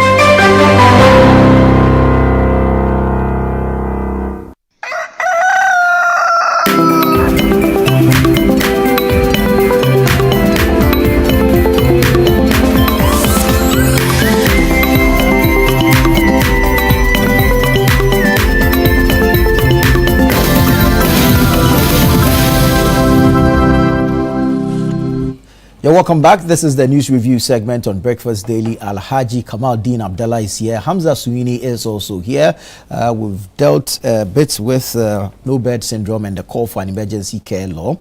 We're now going into the issue of this growing indiscipline, especially in our senior high schools. This violence that we are recording, attacks on each other, and all the matters surrounding same. We understand that some students have been arrested and are to face court. The latest one is the Obrachre assault. Then we've heard of some Agri Memorial and Disado College issue as well. But I mean, there's been pockets of these things over the years, but the levels we are seeing now is dangerous. You see, for me, I will push the blame to some few factors. One, the abuse of social media. It goes a long way to impact negatively, impact negatively on the youth of this country. I think there should be a way to control the usage of social media by teenagers in this country. What they have access to, what they do not have access to. Parental control must be key. The tablets that will be made available to them or laptops that will be made available to them must have some control restrictions. You see, I bring this up because they watch all manner of things on YouTube and see their colleagues behaving anyhow and think that we can also behave this way. That's one. Two, to what extent have we Okay, find a way of training or giving them a training that would actually calm their nerves in case they find themselves in circumstances that, of course, triggers anger. How are we doing it on our campuses? Yeah. We used to have SUs and GIMSA and all those. I don't know how effective they are now. The Scripture Union was so effective on secondary schools. The GIMSA, which is the Ghana Muslim Students Association, also very effective. Yeah. And that, to a large extent, inculcated some moral behavior in the youth. Today, I don't know if in our secondary schools we have those arms, GIMSA and, you know, Scripture Union being effective.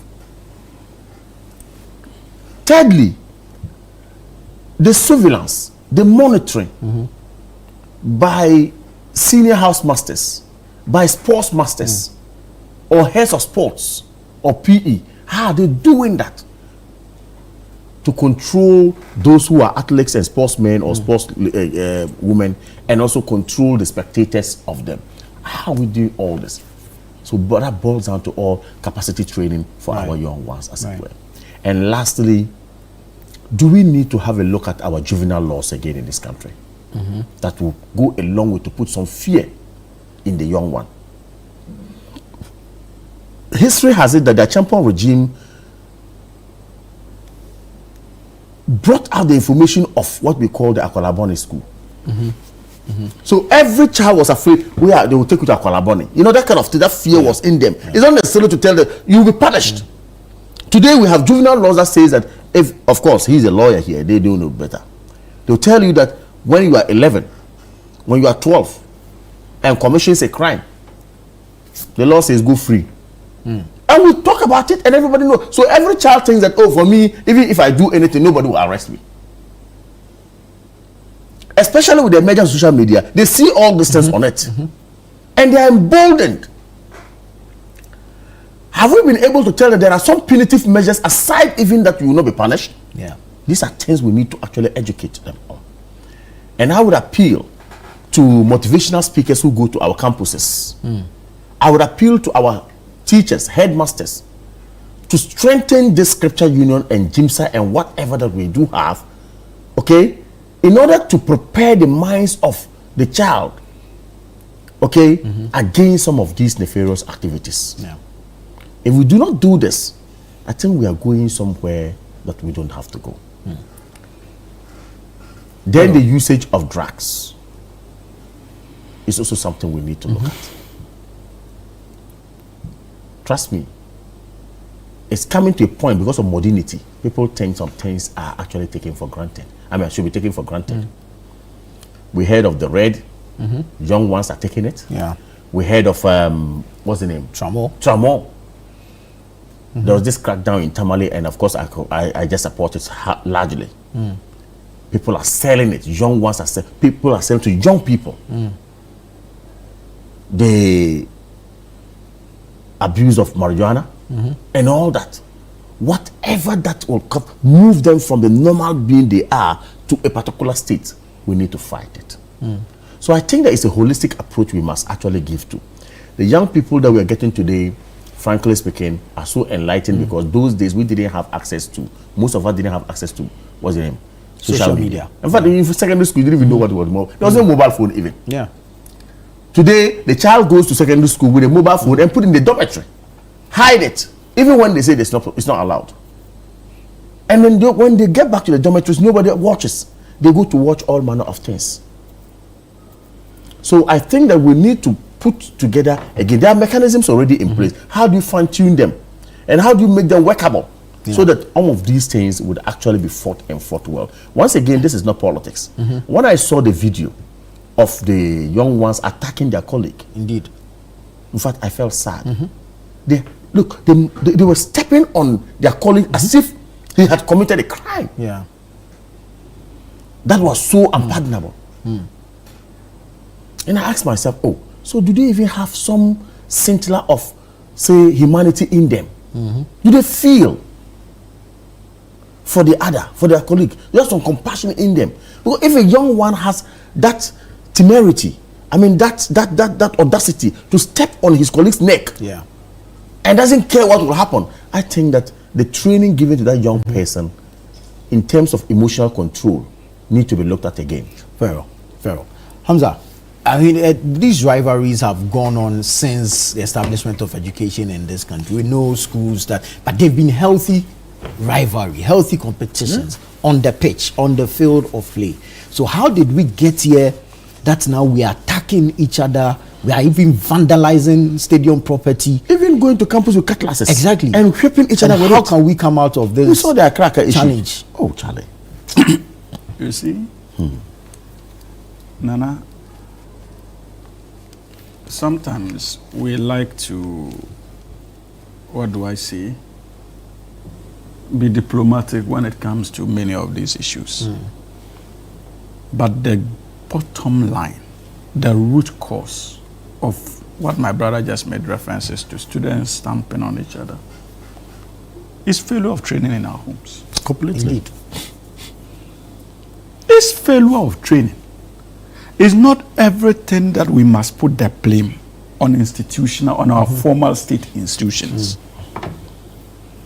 Parents have some measure of responsibility when it comes to upbringing of their kids.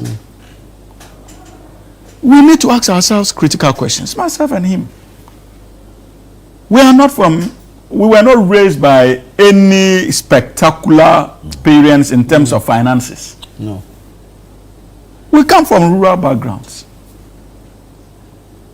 But we never engaged ourselves in things like that in school because of the training we got from home. But that lazy approach of placing everything either on our educational institutions or formal state institutions must cease. But Hamza, you see, then again, you see this upbringing you speak of. Yes. This issue of human rights, child rights was not as entrenched then. And so there was strict. I can tell you. At home. That's why he made the point. That's why I'm making it. You see, the point is that, Massa, parents have reneged. Parents have reneged. That's true. I was never caned by my dad. To force me to do something that I didn't want to do. In fact, where I grew up, we were even seen as pampered kids, though it was a rural community. Exactly. Because he had some measure of education. He was a nurse. So, comparatively, within the community, I remember quite clearly that he was even the first to buy a black and white TV. In the entire community, our friends would come and watch. We were not beaten mercilessly in the form of training us. He respected our rights. He engaged us. Good for you. And you get the point I'm making. And you see, this was not just a father who was on the fringes. This was a father who was a heir apparent to that of his father in terms of traditional leadership. Because his father was the overall chief of the community. And he was the firstborn. Tentatively, the male firstborn, the first male child. You understand? So certain things were expected of him in terms of tradition. But the way he raised us, not with cane, sometimes with engagements. I remember quite clearly when I finished secondary school. And I was to go, I told him that, he said that, look, you are too young to go to university. So I want you to go to training college first. There's no way I'll leave you to go to Accra and be on your own. So that even if I'm no more, your training college resources would be able to cushion you to do your degree. When I went to training college, Nana, my first year, he got a place for us, myself and my other brother, to stay. He had moved us out of the family house. Even at the time, his own father had a problem with us. I said, like, these people, when they go to impregnate a girl, they will bring a girl home. How can they stay alone? Then his response, I remember clearly, was, if that happens, it is the way he groomed us that he must look at. It is the failure of his training. Not just a failure in our character. And he is confident that we won't do that. So and that he is rather giving us another form of training, learning to be independent at that age. But did you? And being responsible for us. Oh, Yes. Did you bring some pregnancy? Absolutely not. And that's the point I'm making. I just wanted to be clear. Not even one. And that's We may have to fact check that one too. Oh, I don't have a child. Apart from my legally. So, these are the issues. These are the issues. Trust me, those who were even beaten when we were growing up by their parents, the least provocation, they are slapped, beaten in our communities. They struggle even financially today. They didn't even go further in terms of education. So it's not just about corporal punishment. It's not about the beating. Because at a point you even become immune to it. You become immune to it. It's bad. Yeah. So that's why I'm telling you that, look, they cannot hide under the excuse of child rights these days, human rights and stuff like that. Absolutely not. Nobody says beat the child to instill discipline. And that's why I have had to give you this example of how we were raised, and many of our compatriots who have been beaten on daily basis. The beatings confuse them at an early stage. Fatherhood and motherhood goes beyond just giving birth or procreation. Yes. It goes beyond procreation. So let us begin to accept responsibility. Now, to our educational institutions, and that is where influence peddlers come in. And that is why even as politicians, we must know when not to pick the call. And even if there is pressure on us to pick the call and we pick the call, we must respond in a smart way. And I do it all the time. Trust me, I do it all the time. Look, people go to our tertiary institutions, they misbehave under the guise of University of Ghana, a Commonwealth versus Vikings.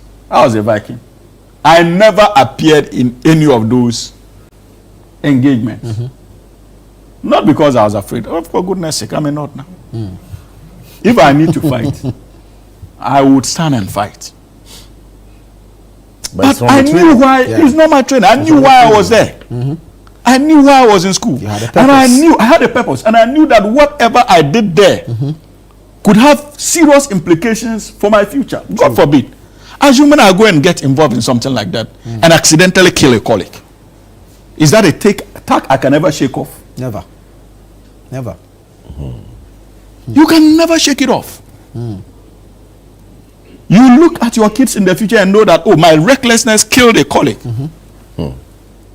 That alone can haunt you for ages.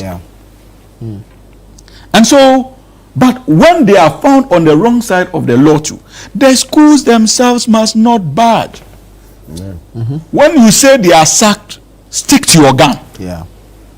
When students begin to see such enforcement mechanisms and parents begin to see educational institutions being closed on their wards, who are wayward, they themselves will begin to accept responsibility and begin to monitor the conduct of their kids in school. It is very, very important for us to monitor many of these things. And so we must resist the temptation of always trying to pick a phone to call to intervene.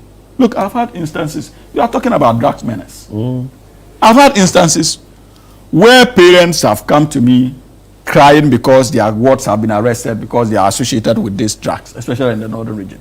Under the guise of the pressure, I'll pick my phone. They are seated there. I'll call all right and intervene. When they get up and leave, I'm saying this on TV because I need to. I'll call back and say, my brother, I beg you, leave the person there. But lessons must be learnt. Yes, we need correction. Lessons must be learnt. For me, I don't even go into it at all. Lessons must be learnt. Else No, sometimes you can't help it. It's so A sad. mother comes crying. Of course, you are human. You are human. You have emotions too. Yeah. You understand? But you tell, but you know what your son is doing is not fine. I'll talk to her. This one there will be the last chance. I'll make sure that he doesn't. I'll begin to monitor. Why is he doing this? So it's either their first time or their last. You've had a mother before, and you still have mothers. At least give her the semblance of hope. But when you leave, I'll do what I need to do. I know the side aspect, Hamza. As a politician. We even, instead of blaming ourselves as parents who are supposed to be responsible, what we do is to blame poverty.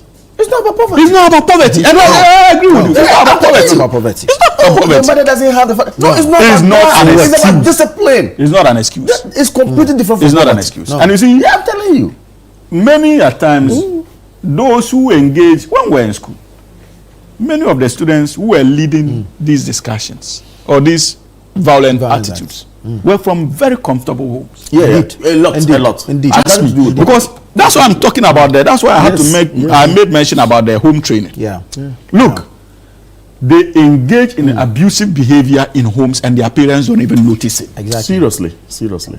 So the abuse starts and the recklessness starts under the same roof with their parents. They don't. They laugh over it. They smile over it. Oh, that's why this one there, he's like this. That's why this one there, that's his nature. Oh, that's his nature. Oh. Then he takes it out. In Latin, they have something they call tabula rasa. Every child is a tabula rasa, a blank slate. Okay. Whatever he sees or she sees, that's what whatever action you subject her to, it sticks. It sticks. Yes. Yeah. So, like Hamza is saying, when they are home and they're doing things that you are supposed to correct them, and don't correct them. Trust me, they grow with it. They grow with it. Yeah. I mean, and that's where the problem is. I think basically we need to. You visit friends and you go to their homes, and a child is angry, and he picks anything that he chances on, or she chances on. And you are quiet. Yeah. It's wrong. And the parents are, oh, that's how his anger is. That's how his anger is. Really? Yes, it happens. Cannot be tamed. And the person Cannot be controlled. It's so serious. So he grows with it. Yeah. And he takes it to university. Vikings and Vandals are having a football match that's turned to something else. He looks for weapons around. Yeah. These are the issues. And so there's the need for us to pay attention to it. Secondly, our educational institutions, especially the basic institutions. Look, I've had the opportunity of being a teacher.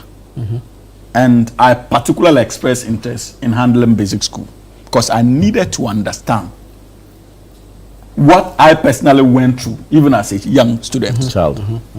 And whether I got the best. And I can tell you that the school I was posted to I think that was Presby Primary in Yendi. My brother, that was when I realized that even teachers are important players. True. If the parents are reluctant at that basic level, the foundational level, there's the need for us to pay attention to how we partner parents to raise responsible kids. There were instances that I was moving through town in Yendi under 1 year of being a teacher. There were instances I was moving, then parents would stop me. They say, oh, are you Mr. Suini? And I'll say, yes. Say, hey, thank you very much. Illiterate parents. For the first time, I don't wake up my child in the morning to go to school. They wake up on their own. And they tell me that, hey, if I don't go to school, Mr. Suini will punish me. I'll know no peace. Discipline. Yeah. I don't do anything these days. I don't have to wake them up. Thank you so much. And in some instances, I'll be there and a parent will visit with 2 bags of yam. Oh, wow. Yes. Yeah, for the north, yeah. Because apart from the normally start period of about 8:30, I specifically instituted an extra class by 7:30 a.m. My class were in extra class mode. Oh, wow. Wow. That was great. And this was not upper primary. So it's not primary 4, primary 5, primary 6. No, this was lower primary. Primary 3. So that's why I'm saying that the teachers we also groom in our various training colleges. There's the need for us to begin to even look at them. Oh, seriously. Because mind you, in a day, they end up spending more time with their teachers today, kids, than they spend with their parents at home. Yeah. Which is true. Very true. And so we must be interested in the kinds of people we train as teachers. When my little girl does something, I say, I'm going to call the teacher. Hey! Trouble comes. You see? She's afraid. Yeah. But say I'm going to call whoever they and she will not listen. About how many hours do they spend with us today? Exactly. Yeah. My brother, how many hours? You go home after work after 6 p.m. We leave at dawn. We leave at dawn. Yeah. We go home after work. Maybe you get to in all the traffic. You get home at 7 p.m. They may be sleeping. They may be sleeping. Yeah. And you go. So if you are not, and that's the problem in this generation now. Our kids are being raised by computers and house laptops. girls, by computers and laptops, or house helps. Yes. Yeah. That's the unfortunate issue. So we need to begin to look at this. That's why we need to begin to remunerate teachers very well. When you are given an opportunity to stay, to get into political positions, and you know that today the nature of our developmental paradigm is moving us away from our kids. And the first point of contact is the teacher. It is time we begin. It is time we started as what's the name? Paying attention to. It's very important. Teachers. Take care of even our teachers, parents. take Yes. care of our children. Parents must begin advocating on behalf of teachers. There are teachers today who receive less than 2,000 Ghana cedis. Especially those in the rural areas. Yeah. There are teachers today who receive more than less than 3,000 in rural communities. They face some of the harsh. There are teachers who have no places to lay their heads in these rural communities. So something needs to be done. And so when many of these things come out, look, there's the tendency for us to focus on the health sector to the neglect of the teaching profession. But it is important for us to begin they actually advocating. train the health professional. It is important for us to begin advocating for teachers. Because of the developmental paradigm of this country, we are transitioning from underdevelopment to a developed status. Yeah. And the more we transition, the more the burden of responsibility of raising our kids is unconsciously shifted to the teacher. True. That is the reason why we need to make sure that they are comfortable. And go back out there and even begin to have a look at the way we recruit people into the training institutions in terms of training before they become teachers. How they train themselves? How they train That themselves. is also that's a question. Because previously, before someone would graduate from a training college, experience, an all-round person. I'm telling you, even how they dressed, you see them and you like them instantly. Now we do recruitment for special teaching and people teaching, and if you see, with all respect to see some teachers, actually, I would refer to most of them as square pegs in round holes. Honestly, the person is not even take good care of himself. Yeah. How is he even going to take care of a child that he's supposed to lord over? I remember in those days, I mean, their appearance alone made training colleges so attractive. Absolutely. When they come out and you see them, how they are dressed. Now, they were iron, looking neat, and see, and that's one interesting thing. If you remember, if you still have some of your teachers who are still alive and are retired, even in their poverty or their state of financial troubles, visit them. They look clean, so clean. You still see, because it's a way of well organized. It's imbibed. Well organized. Modern teachers, we are even unable to do it. Yeah. But visit those days. Those who handle that, very organized. Even if you still see them, they still appear neat. I know the secondary school is still using it. KTC for boys and girls. I don't think the first book I was given, I was going to say KTC for boys and girls. I don't think they do. Yeah. I don't think we don't look at it. Yeah. I mean, there's so many things. Now we have so many churches. Yeah. Oh, it's terrible. So many mosques. You turn every corner, especially if you go to a Zongo, and you turn every corner, you see a mosque. Oh. You turn almost every street on the streets of Accra, you see a church. The pastors are competing for billboard space. We are pretending to time rather. Moral losing the moral fight. So what's the essence? We pretend to be praying and pretend to be religious, but yet our society is becoming decaying in terms of morality. It's so bad. And we've also lost out on this communal way of living. Yeah, we have lost out because this neighbors will come and discipline my mom visited me, and your parents will applaud this. My mom visited of course, those days. Yes. My mom but came, now who be telling you? The old lady came to us and was like, you know my worry in Accra, I can't just be confined to the room. When I wake up in the morning, I need to say hello to this person. How can you just be in a community where you see no one, you are just within? You are just within. You are on your own. You are on your own. So this communal living actually, you know, we've actually suffered it for losing it, actually. And it's affecting a lot of things. Yeah, we suffered it for losing it. We're doing this indigenous language matter. It's even affecting us in I mean, our children are now speaking English only. We just need to overhaul our educational setup again. Oh no, there's a problem. Parents have a role to play, teachers have a role to play. There's a problem when it comes. The kids themselves also have a role to play. Yes. Basically. Our religious bodies, our churches, our mosques. I mean, because I always say it's a clear difference between the past and now. There's nowhere you go around 1 or 12, you won't hear them calling the Azan. But yet, that's where we pray the most. We pray the most, but yet today, as we speak, the drug menace amongst Ghanaian youth, I am sure it leads in the country. You see, even people who are supposed to be what's the essence? To be respected in society selling tramon. Yes. Allergies. Yes. Yeah. I'm telling you. Yes. Who are supposed to be respected. Yes. Who donates to mosque and all that. Is leading to all kinds. I don't know whether you are following the story making the rounds about, I think, an over 50-year-old man who has impregnated a 14-year-old. Yeah. Have you followed it? Yeah, I followed it. In Tamale. It's so serious. This is a place where religion, in terms when it comes to Islam, this is a place where we have to hold higher standards.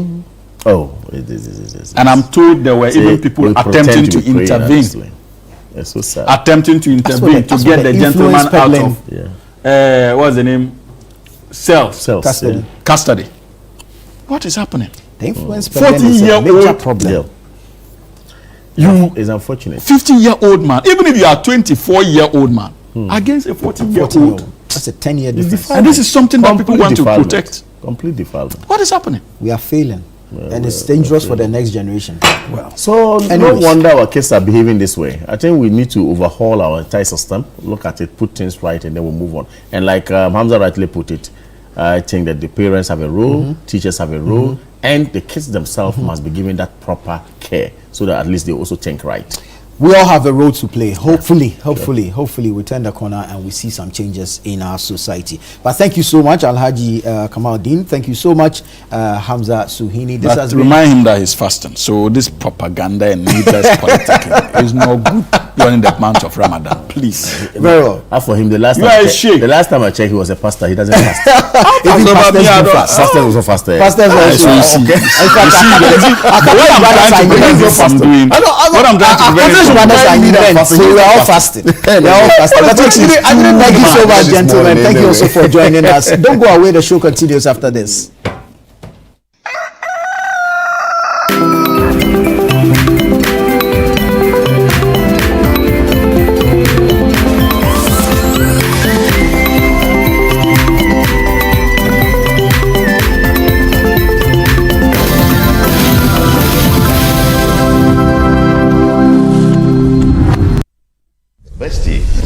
Meet my lovely family.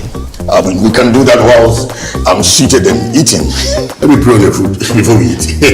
He will be here for days, and I only find out at a family dinner on the day that he arrives. Morning, family. Everything in my kitchen is actually gone. You know, in the UK, I work like a donkey, but here, I eat like a monkey. My noodles just vanished like a spirit had branch. He finished my slightly burnt oil rice. Half a crate of eggs cannot just poof, disappear. Good morning, all. Lisa, have you by any chance gone to the kitchen? Madam, I left the kitchen walking in my sleep. You are there in the kitchen. If I die, won't you serve food at my funeral? Hey! Heaven save us! Now what's Thirsty. Away! Dad, I'm sure he's gone. Good morning! I thought you were gone. The Blankson family is here. The vibe is too much. Welcome to The Point of View. This is your favorite current affairs show here on Channel 1 Television. On The Point of View, we pick the right topics, get the right guests, and ask them relevant questions on issues that matter to you. With the complexities of the issues happening around us on a daily basis, it's the hard-hitting conversations and the probing questions of The Point of View. So what is the Public Account Committee's job?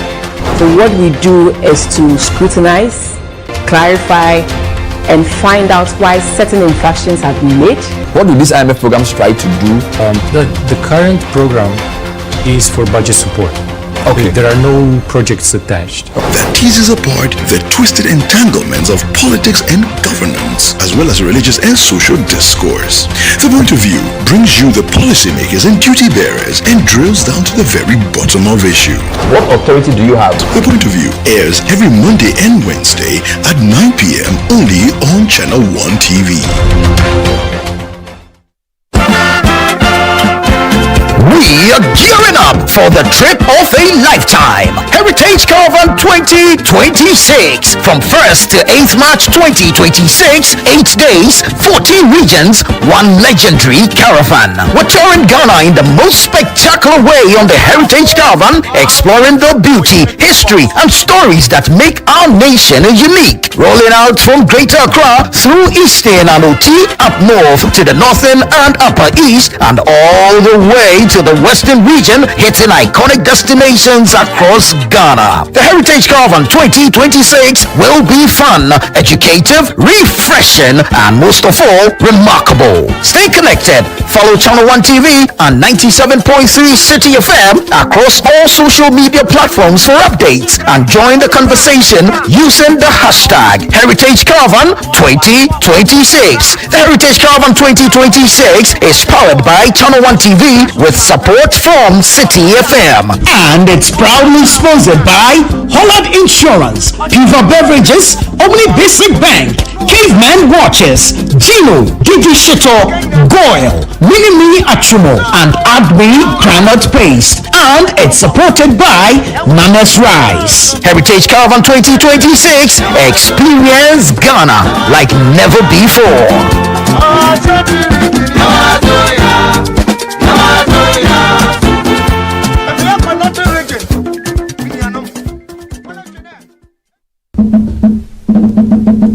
Agro Ghana. This much, we don't just remember where we are from, we celebrate who we are.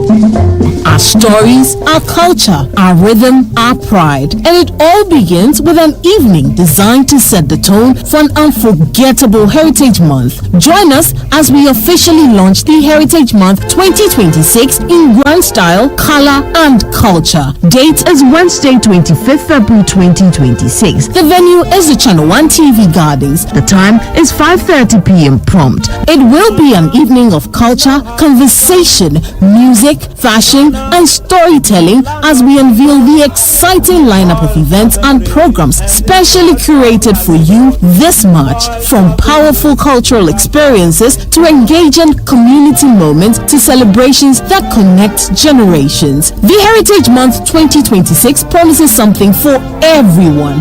This is more than a lunch. It's a gathering of cultural lovers, a meeting of tradition and modern expression, a night that sets the heartbeat for the month ahead. The Heritage Month Launch 2026. We will see you there.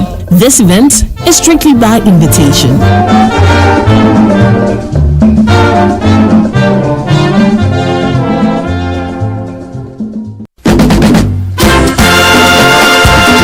Energy and reconnect with your roots this March at the Back to Your Village Food Festival 2026. Join us for a celebration of Ghanaian culture and cuisine from all across the country. Northern, Akan, and Southern villages will all be represented. It's more than just food. It's about culture, family, and memories that last a lifetime. Let's come together this March to discover the flavors that make us who we are. The date is 28th and 29th of March 2026. Venue is the 8th Sitharam Children's Park. The time is 10 a.m. through till 6 p.m. each day. Interested vendors can register by calling 0205-973-973. The Back to Your Village Food Festival is powered by Channel 1 TV with support from 97.3 City FM.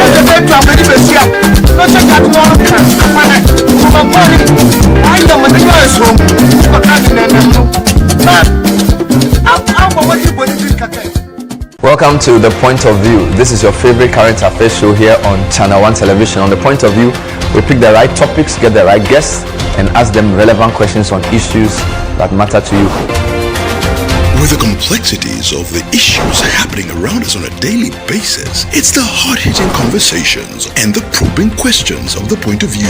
So what is the Public Account Committee's job? So what we do is to scrutinize, clarify, and find out why certain infractions have been made. What do these IMF programs try to do? The current program is for budget support. Okay. There are no projects attached. That teases apart the twisted entanglements of politics and governance, as well as religious and social discourse. The Point of View brings you the policymakers and duty bearers and drills down to the very bottom of issue. What authority do you have? The Point of View airs every Monday and Wednesday at 9 p.m. only on Channel 1 TV.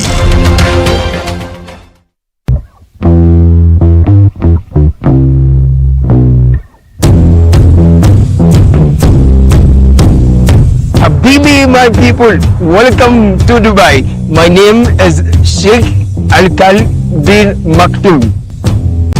Okay, so I am Caleb, right? Caleb Kuda is my name, and this is Beyond Borders on Channel 1 Television. We are in Dubai.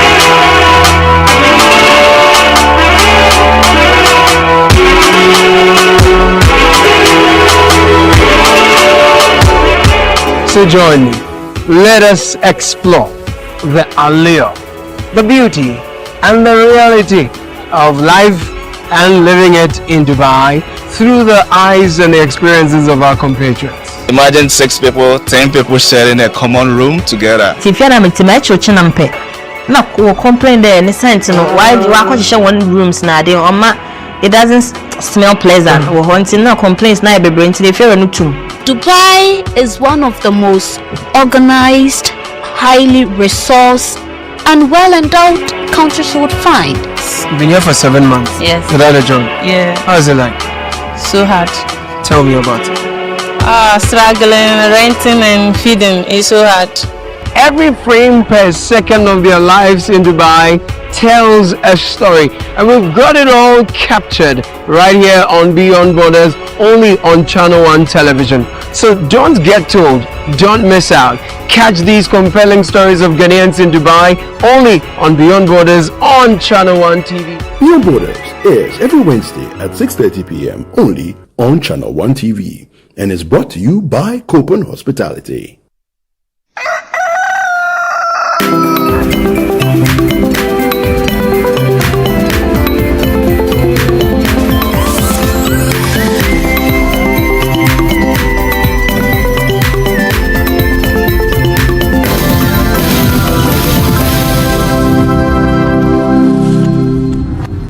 Good morning, ladies and gentlemen. You are welcome to Breakfast Daily right here on Channel 1 TV. My name is Chris Carter and I am Philip Latte. It's a brand new morning. It's a fresh day and we are excited about that. Nana Tufo Boatin started the show and of course we are continuing from now to 11 when we say bye-bye to you, and I'm sure you are preparing yourself for the Heritage Caravan which will be starting from the 1st of March to the 8th of March, which is very important that you would go around and tour the entire country.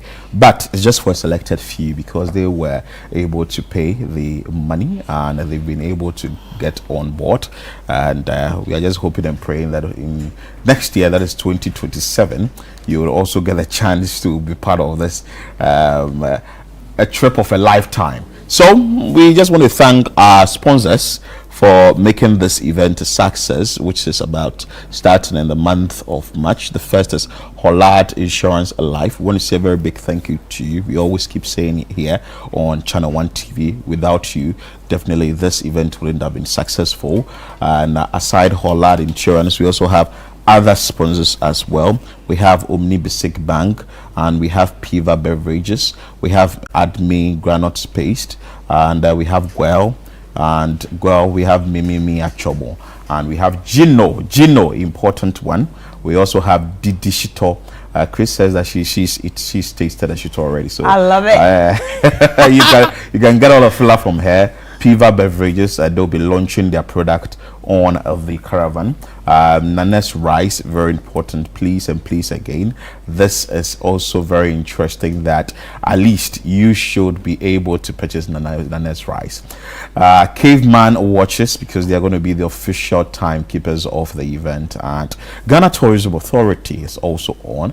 You know, this is all about tourism, so definitely once Ghana Tourism Authority has come on, you should be aware that definitely there are a lot of things that are going to be done. So Ghana Tourism Authority Authority has come on as one of the sponsors.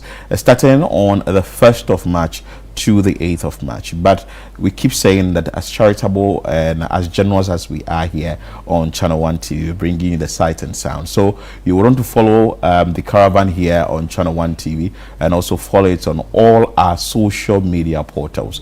And voila, you'll be well informed. All right. Still on March, we will be launching the Heritage Month today. We've been saying it. So today is the launch of the Heritage Month, and it's happening at the Channel 1 TV Gardens at 5:30 p.m. prompt. So the best thing for you to do is tune in, because it's strictly by invitation, but you get the chance to watch it on screen, and you are definitely going to be enjoying it and seeing how we enter the month of March, which is the Heritage Month. And throughout this Heritage Month, there are going to be different activities that will excite you.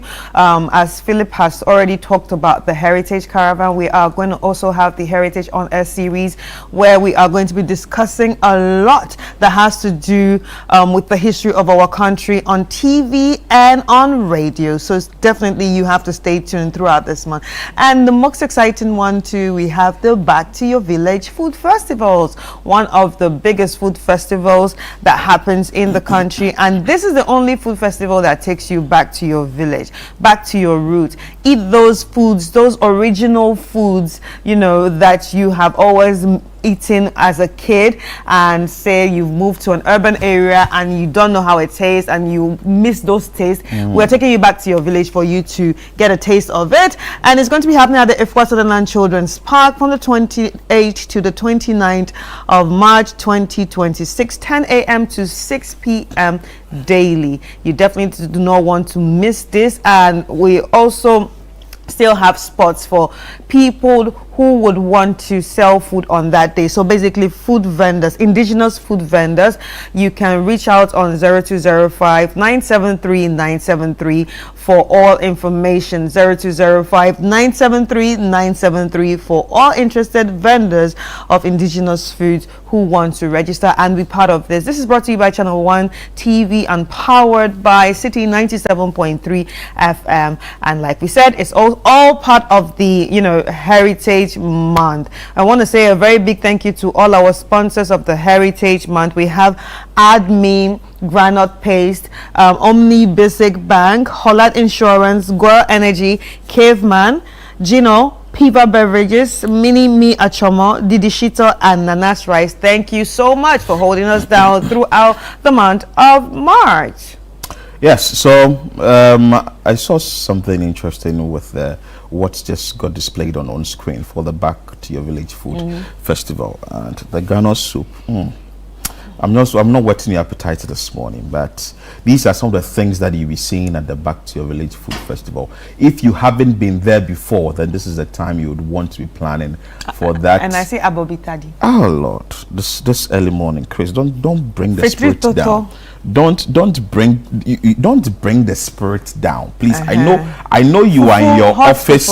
You are in your office. You are working, but we are trying to whet your appetite so that you can block the 28th, 29th on your calendar and go and enjoy yourself. So like Chris mentioned, the vendors, if you want to be part of it, make sure you do the calling. Now, yesterday, Frima was here to have discussions with us on that. So as we are pushing Made in Ghana stuff, we also have an agenda here that is the Made in Ghana Rice campaign.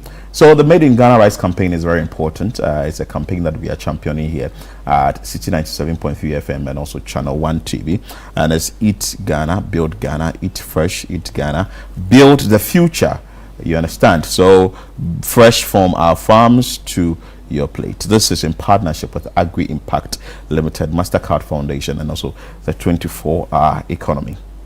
All right. I remember that you can, stay in tune with Channel 1 TV through the Channel 1 News app. All you need to do is head to the Google Play Store and look for the Channel 1 News app, and you can be updated with all the news, activities, and informations that we have from you coming from Ghana and beyond. So what is exciting about this is that since you already watch us, some of you might be heavy travelers. Some of you might be heavy travelers and still want to stay tuned with us. All you need to do is when you download this and travel anywhere you travel, even the Antarctica, even out of space, as long as there's internet connection, you get the information. You will get the information as long as there's internet connection. So I don't know if there's internet connection in space already, but as long as there's internet connection, you would definitely get it. So go out there on the Google Play Store and then download the Channel One News app. Thank you so much. So that's what we are saying. Please download the Channel One News app now. Very,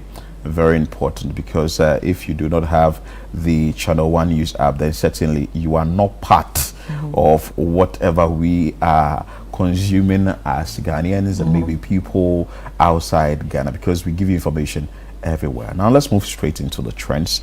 Yesterday there was a judgment from the court on Richard Appiah, a 31-year-old footballer, and who received a life sentence from the Accra High Court for killing 12-year-old stepbrother and also a 15-year-old Stephen Sapon at his Abesim home in August 2021. So the case has traveled that long. Yesterday there was a final verdict from the Accra High Court, and this individual has been sentenced life imprisonment. So that is it for it. It was a unanimous decision or verdict from the judges, and I'm glad that the families now have closure, because I'm sure they've all been waiting for, you know, justice to prevail. But finally justice is here and it's gone on their favor. So this was the time he was arrested, or the previous video was the time he was arrested. This is the time now. This is how he looks now, and how he looked then in 2021. People are saying a lot of things. He's changed. It looks different and all that. He's put on weight and all that. But I know people have been sharing general comments on social media. Let's bring you the general comments that people have been sharing about this. But I think we have a video of one of the children. That is a 15-year-old Stephen Sapon. His dad spoke. The late Stephen Sapon, his dad spoke. Let's bring you that video. After we bring you comments of what the general public is saying. Now the law of the land has spoken, and justice has been done to my son Sapon Stephen. He has now crossed the bridge of immortality. I'm telling you, my brother, I'm not happy today. Now the law of the land has spoken, and justice has been done to my son Sapon Stephen. He has now crossed the bridge of immortality. I'm telling you, my brother, I'm not happy today. So that was a very sad one there, but like Chris said earlier, justice has been served, and the family has now gotten the closure it wanted. So that was the father of the late Stephen Sapon, 15-year-old, who was killed by Richard Appiah. And Richard Appiah, 31-year-old footballer, was yesterday sentenced to life imprisonment. Let's bring you comments from the general public. So this one, Chris. I still can't wrap my head around this. To go from a sports role model to this, it's beyond comprehension. Heartbreaking for the victims' families. And another one is say, what a waste of life. I fear losing my freedom more than anything in life. Which kind of switching be this? It's a painful reminder that character matters more than reputation. Reputation are decoration, character are foundation. Well-deserved sentence. This is truly heartbreaking. Those innocent lives lost can never be replaced. Justice has been served, but it doesn't ease the pain, and clearly we saw that. Wow, I thought this guy was executed long ago, but seriously, this guy is wicked. A crime occurred in 2021, and it took 5 whole years to convict and sentence the criminal. What is happening to our justice system? SMH. All right, you know what? I think I agree with that last comment because I really don't understand how it works. But honestly, if a crime is committed in 2021, did it need to take 5 years for the family to some cases can travel very long. You know, the wheels of judgment. So I heard grind slowly, and you wouldn't want to see it being rushed through. Though there may be evidence, there may be witnesses and all that, there are also ways that the law operates, or the court also operates for you to find a lasting solution or come to a final judgment, or make a ruling that will really tell whatever has happened in the past. There are cases that may have traveled, I'm not a lawyer, there are cases that may have traveled more than 4 years and they are still there. You understand? So the most important part is the fact that though it's been a very slow thing, or it's traveled that long, we've come to a final stage of the case where the individual in question has been sentenced. So I think that's the part that the family would say that, okay, finally we have gotten the justice that actually we called for. But I'm very curious to what happens to the case if one integral person in the case dies. What happens? Well, there was a case like that I think it has to do with Professor Yao Bene. Yes, Professor Yao Bene. There was a case that we followed up like that, and one of the suspects in there died, but the case still went on. It depends on the parties involved in the case.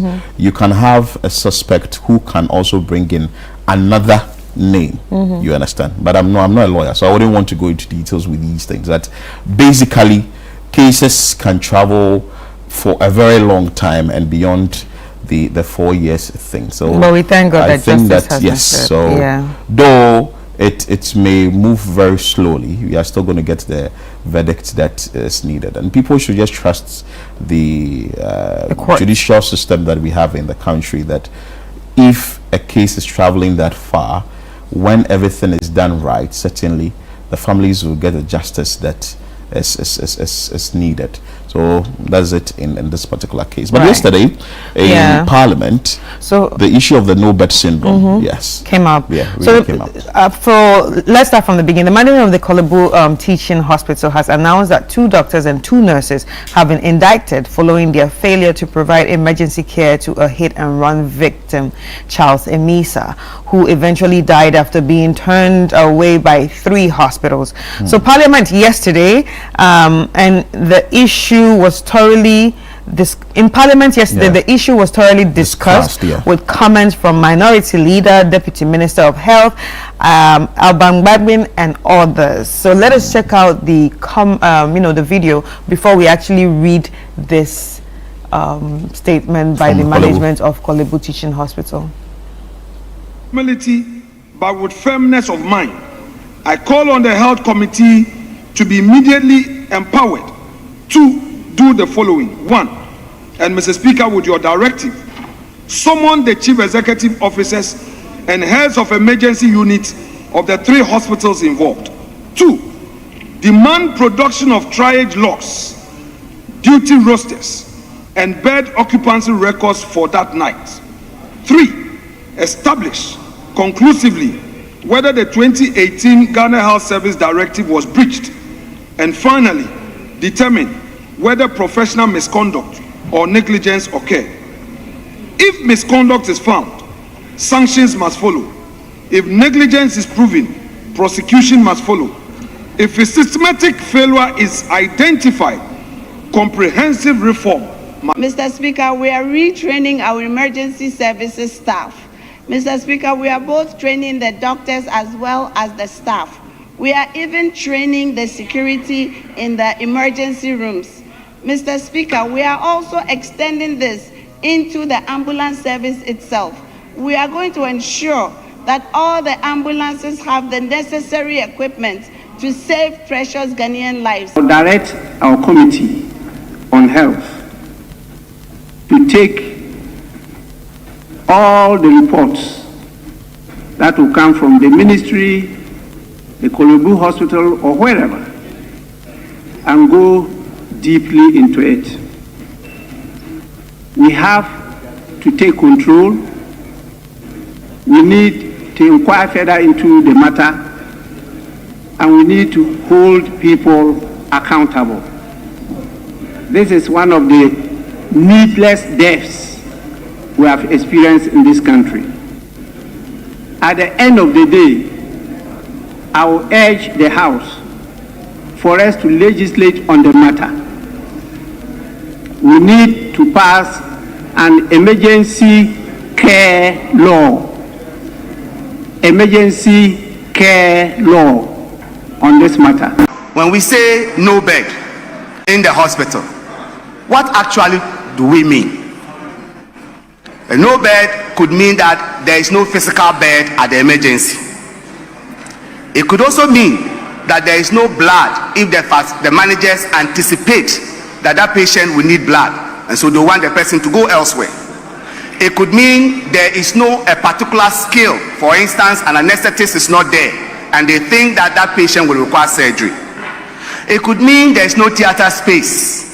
It could mean there is no oxygen in this hospital. There is no ICU bed, but we think that this patient needs ICU care. It could mean there is no stroke bed, and therefore we are telling you no bed because you have a stroke. There is no doctor at this moment, so there is no bed. Mr. Speaker, but the most disappointing part is that no bed could simply mean that the staff are not willing to work. And that is the very, very sad part. This no bed could mean that a shift is about to end and someone is not willing to admit a new patient and do all the documentation, so turn the patient away. No bed could mean that the doctor is afraid to work or is tired and feels that if he touch that patient and the patient pass away, duty of care is established legally because he has touched the patient. So see no evil. I have not touched that patient, so you cannot blame me for it. But is it really right if a patient dies in the precinct of a hospital, at the entrance of the emergency, wait there for 30 minutes, 45 minutes, and you say because you've not seen that patient, no duty of care is established? The legal brains will have to help us out.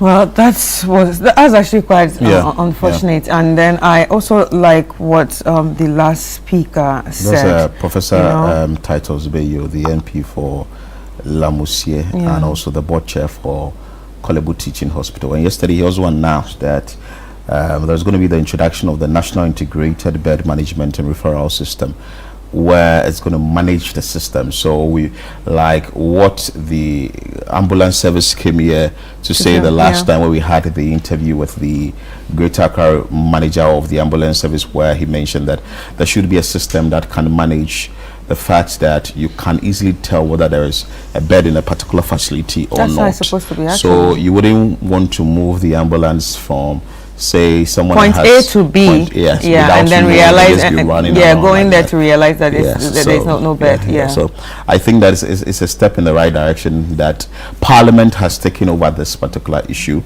and is talking extensively about it, because we wouldn't want to see what happened to Emisa, the 29-year-old gentleman, happening again, because you don't know when next somebody would be in that same situation, and we will still be talking about no bed, and you'll be losing life. So I think it's a step in the right direction that Parliament has taken it over, and we have some comments. We'll definitely have some comments. Let's check out the comments and we will continue. It will be difficult to believe this until names are mentioned and confirmations from those who know them are made. Till then, we'll look on. The city CBS gets results. Good job, guys, for speaking extensively on this matter. I'm interested in knowing whether there are clear and exhaustive SOPs for managing such situations in the emergency department. If not, then you can't blame them for acting at their discretion. Why are you interdicting them over something that has been institutionalized? That's a very serious question.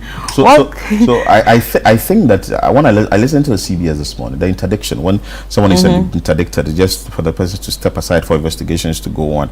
But per the labor law as well, you would have to also pay 50%, not less than 50% of the person's salary for that particular period of time. So it could be 6 months that the investigation will be going on. So these individuals who were sort of interdicted, is just to find a way for them not to interfere with maybe evidence or the investigation that is ongoing. So I think the interdiction is very important. You would have to step aside for the investigations to go on, and so that the lasting solution or a final determination will be gotten for that particular case. So it was Kolebu Police Hospital and also Ridge. Yes. So what Kolebu and other health facilities should be telling us is that henceforth any emergency case will be attended to, whether bed or not. No bed.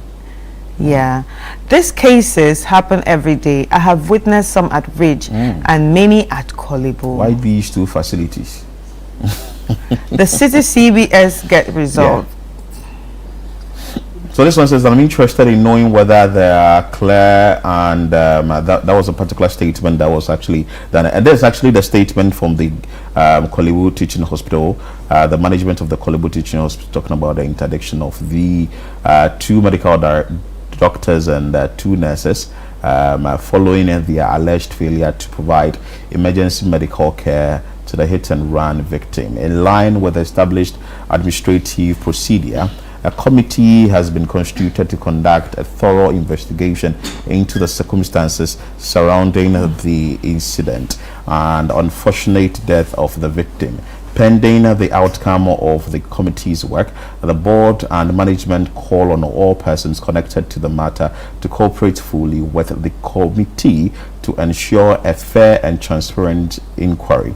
The Kolebu Teaching Hospital remains committed to transparency, accountability, and the delivery of quality healthcare services.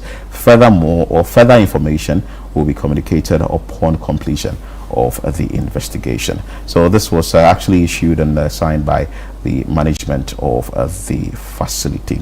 A very good one there. I think I like the fact that actions are being taken, and the fact that government has taken over this fully, the Parliament has taken over fully, and also the management of the various facilities. But we've not yet heard from Ridge Hospital or the Ghana Police, the police hospital. The police hospital. Yeah, the police hospital. But when the ambulance service rep came here the other side, I said, oh, they've done some sort of engagement and all that to see where the loopholes are, so that those loopholes can be sealed. But the fact that it's with the legislators now is a step in the right direction, and it should be dealt with. We just shouldn't see this talk lip service and nothing happens with that. Yeah, but in all honesty, I think we should be more, I mean, all these institutions need to be more proactive. If there's a problem, let's know, let the legislators know. Do you understand? We don't always have to wait for somebody to be a sacrificial lamb, because this guy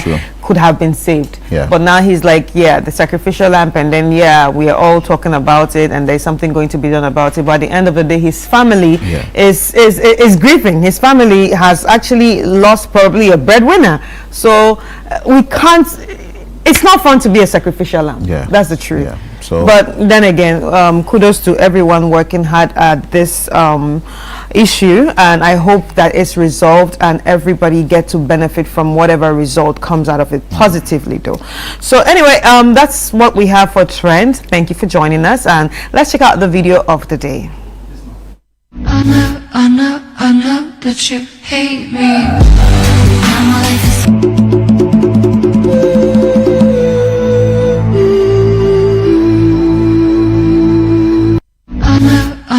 I know that you hate me.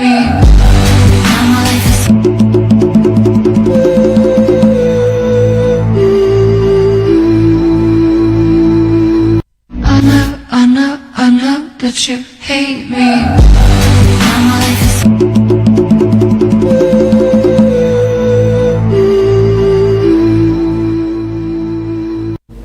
that is an extreme level of heartbreak.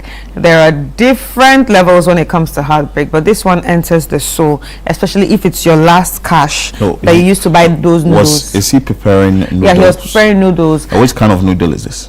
Oh no, that's like probably ramen. Oh, yeah. I know the normal one that the Indomie people have been doing. Oh no, not that one. This is how you prepare the real noodle. This is how you prepare the real one? Yeah, it's a bit soggy. It has to be soggy. And you'd want to break the egg inside. Some people break the egg inside, and some people just cook the egg on the not completely cook, like poach the egg on the side. And this egg was a spoiled one. And it was a spoiled one. So what happens to the entire food? So that's why it's called a heartbreak. So he would dispose it. So if you watch the continuation of the whole thing, he got so angry and he left the whole, shells inside. So just done, like, no, I'm done. Because imagine if he was cooking in the middle of the night, especially if he just came back from a long day of work. For the white, so this kind of noodle, right? Yeah, but that's how we eat noodles. Me, I don't know I don't eat my kind of noodle like that. Why? No, you like it with the oil and the fried. It's not the oil and you could just take noodle. I know the way they've been doing this type of noodle there. But there's actually protein inside. Definitely, I can see something like tofu inside, then some vegetables. So it's healthy. Interesting. That's why I keep saying, when you are going somewhere, you need to carry your shito along. You need to carry your he has some shito along. These kind of things. He has some chicken, some tofu, some veggies, and sausages. Then he's really lost a lot. A lot, especially if that's his last money. Anyway, that's heartbreak though. Yeah. Anyway, we'll go for a quick break, we'll go for a quick break. When we come back, yesterday we started a very important conversation here, what has to do with the Electricity Company of Ghana, issues related to their operations, the meters that people are using. We've seen that the Energy Ministry has given some sort of directive to the Electricity Company of Ghana that you would want to check these meters that people are complaining about. We have conversation of people who have spoken about it in the public. Yesterday, Chris, right after we were done with this place, Chris was like, no, I have to follow up on this thing. Wow. So I really like the fire. I really like the fire in you yesterday. It was just like she needed to follow up on this, and she needed to speak to a lot more people. She needed to go out there and get what people are saying about it, and as well as we should try and get the Electricity Company of Ghana to speak about the issues and all that. We had a number of messages, a number of calls, so that actually was the burning sensation in Chris. She went out there to speak to the general public. Let's check out that particular vox pop. When we come back, we'll have a lot more conversation on this. So there are growing concerns from consumers in different parts of the country when it comes to what they call a sudden hike in prices when it comes to electricity prices. A lot of people have said that their monthly payment is now more, despite no significant changes in their usage. So we are around town right now checking what the widespread concern is and to see if it really matches what we are seeing on the internet. Hi, Kadiri. Yeah. All right, so Kadiri, what meter do you use? Prepaid one. Okay. And so what has been your experience? This experience is the way I first I won't say scam. This trip I won't say scam. Because first I 200 cities, this trip I saw 200 cities. First also one say maybe 200 cities. Until we do months why you kakra one we save kakra until you say kakra we say we here 100 cities. These people say we here 200 cities now be. It is since you are light in there already. Okay, so have you Okay, so have you reported to ECG? Oh, me report to and I send me the post in the baby. The message report. All right. It is someone interview say na me can I say. I'm someone my dream support everybody now. Okay. Tell us your experience with ECG right now. What are your experiences when it comes to the meter? What meter are you using? The prepaid one, the one we buy it online. Okay. That one I'm using it. Yeah. So have you seen any changes in price? Very, very, very, very, very bad. Because right now, there, if you buy prepaid, it is not easy. Yeah. I think so. It was last 2 years. If you buy like 100 CDs, you can use it like 1 week, 2 weeks. But right now, if you buy 100 CDs, at least 3 days, you're supposed to go buy another one. 3 days? Of course.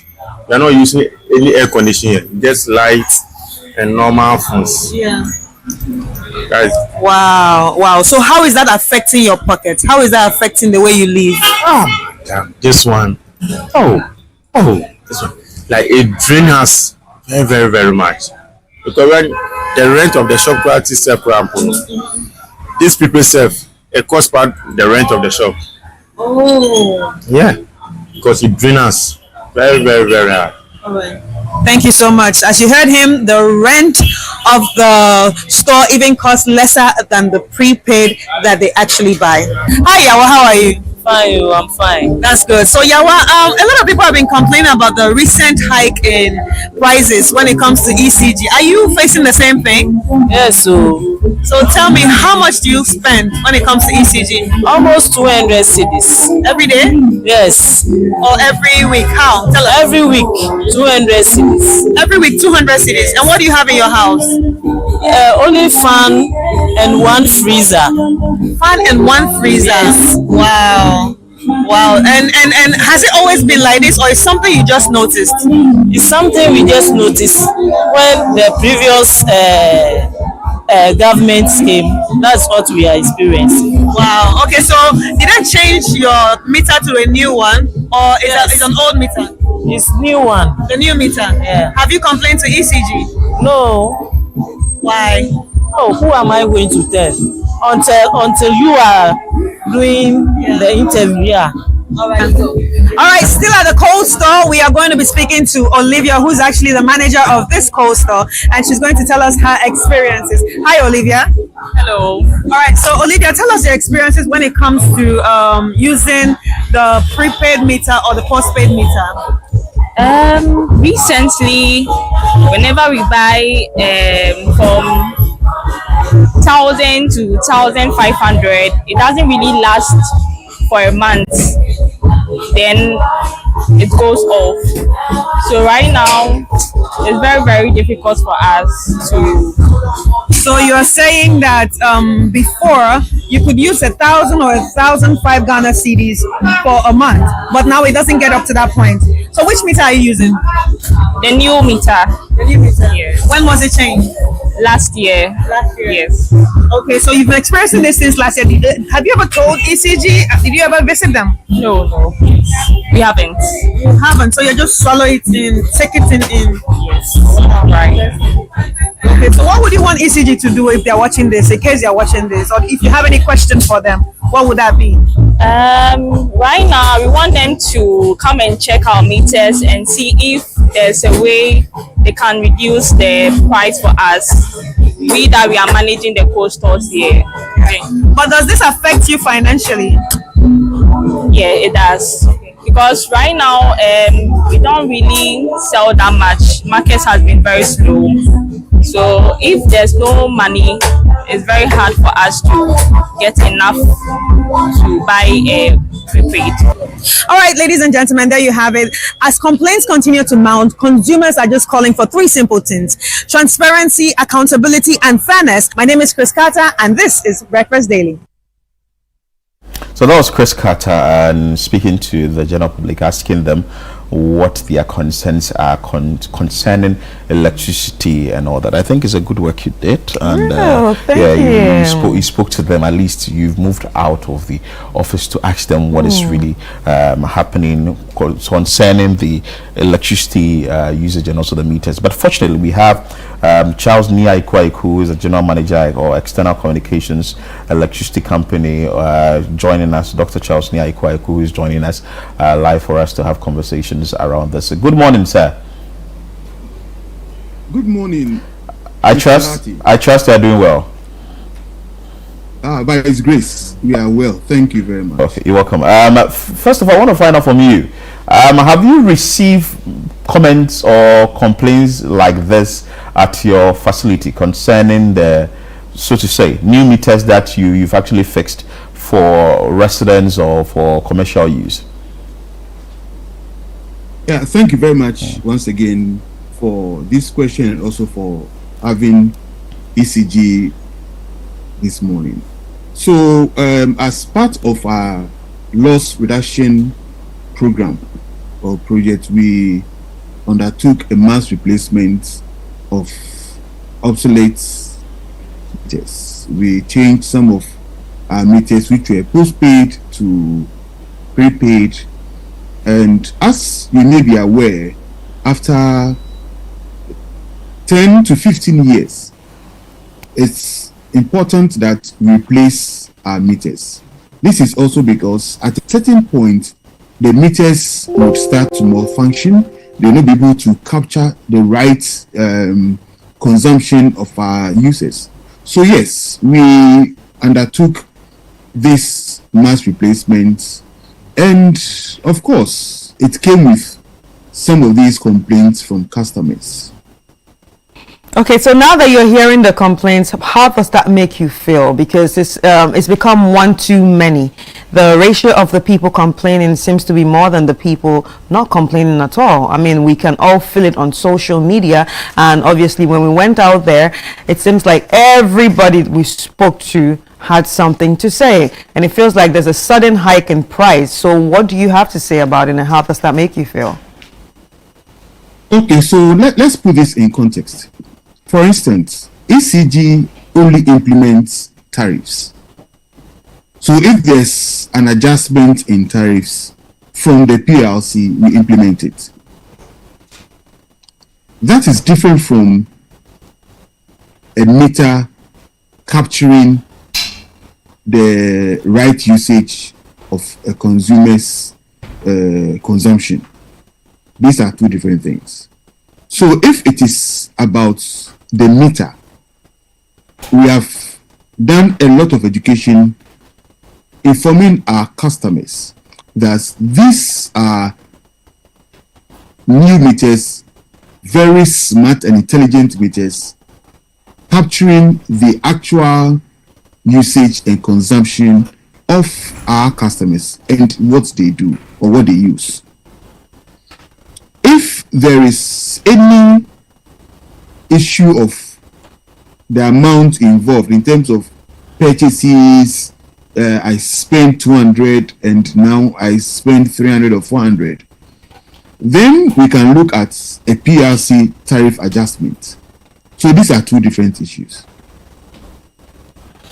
So the issues that we got from viewers yesterday says or tends to connote that they are not getting the right reading with the new meters, and the previous meters were okay, that they were not consuming much, but as soon as you installed the new meters, now the consumption went up. What can you tell us about the new meters? We know they are smart meters. Is it that the old one wasn't reading well? That's exactly my point. So if you are using an old car, the efficiency or the effectiveness of that car wouldn't be as a new car.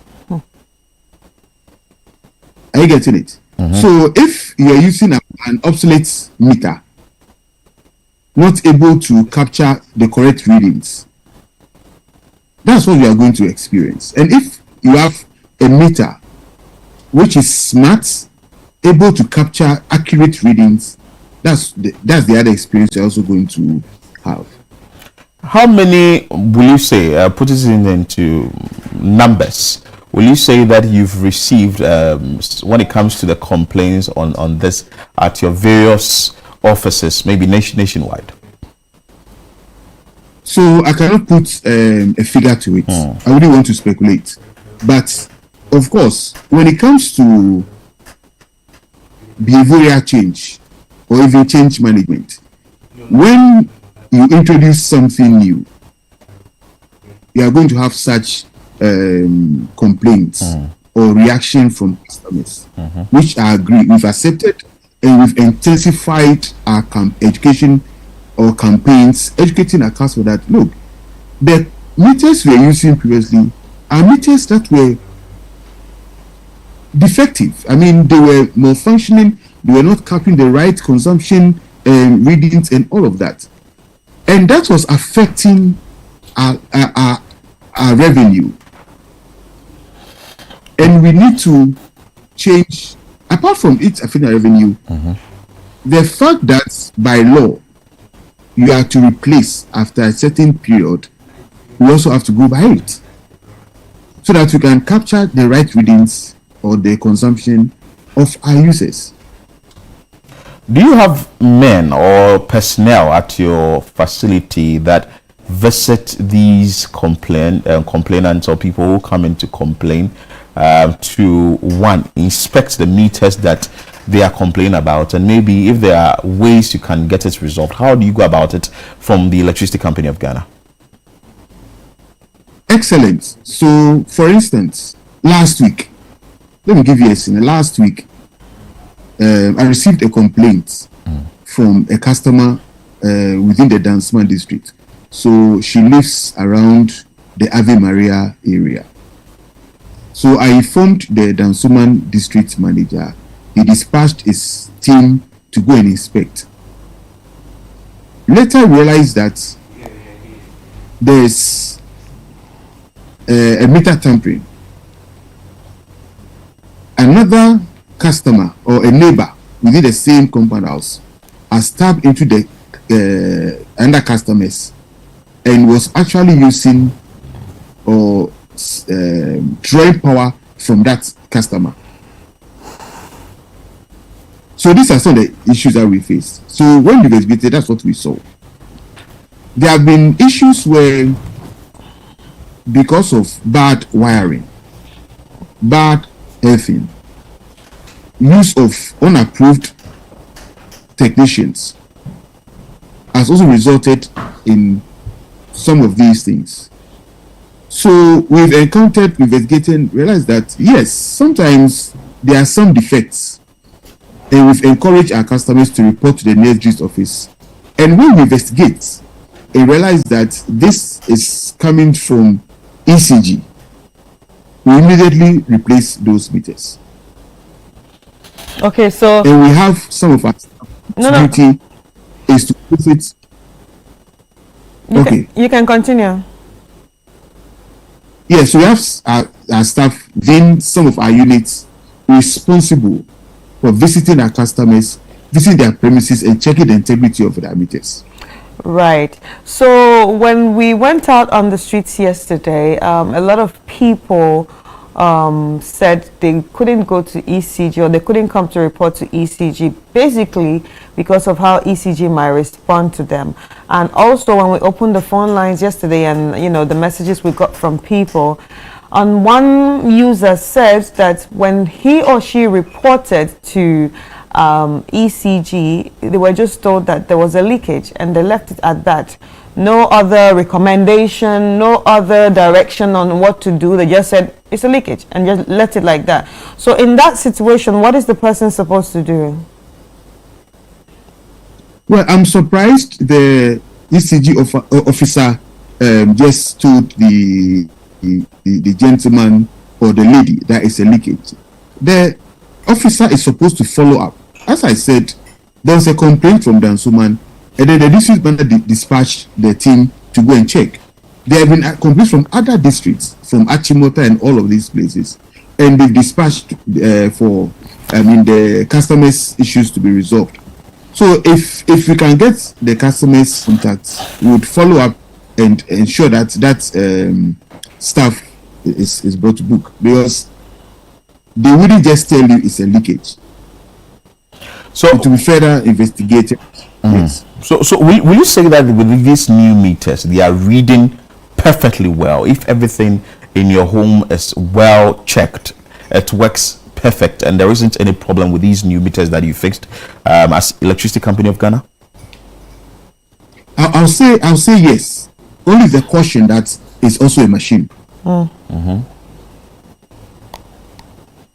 But I'll say yes. Okay.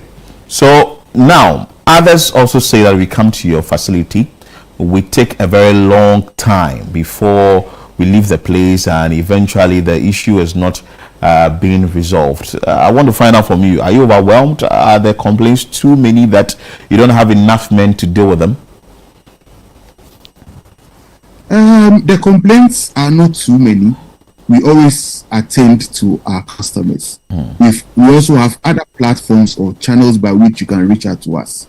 We have our social media platforms, we have our emails, we have our contact center and all. And we have, yes, volumes of calls, messages and all. And we try our best to attend to our customers.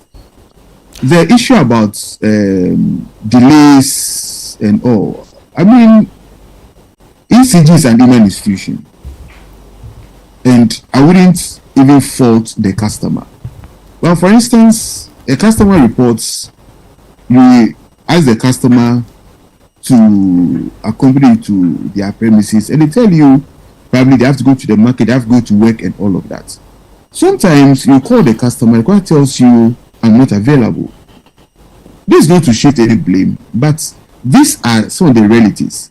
But we do our best to ensure that we attend to our customers. That's why we have all of these channels. That's why we have offices.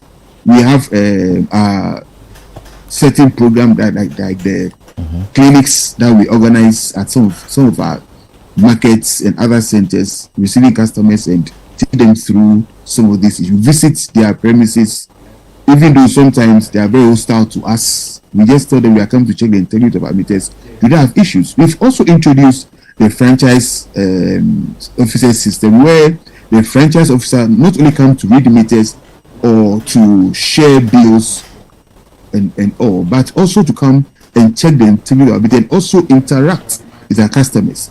So in certain communities, for instance, where we have our meter readers, they also engage with our customers, ask them about their meters, if there are issues.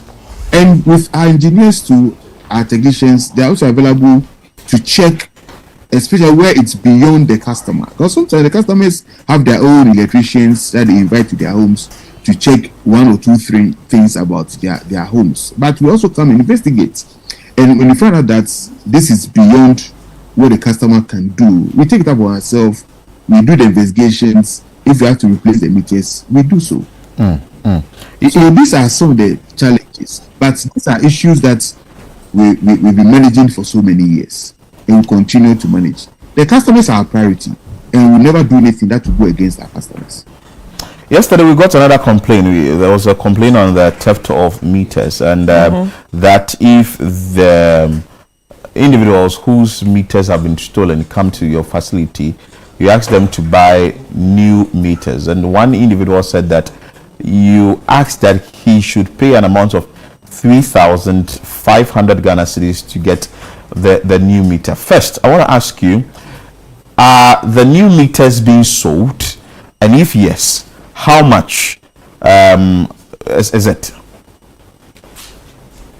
Okay, so when you look at some of these reports, there are reports that would suggest that it is not the fault of ECG or the fault of the customer.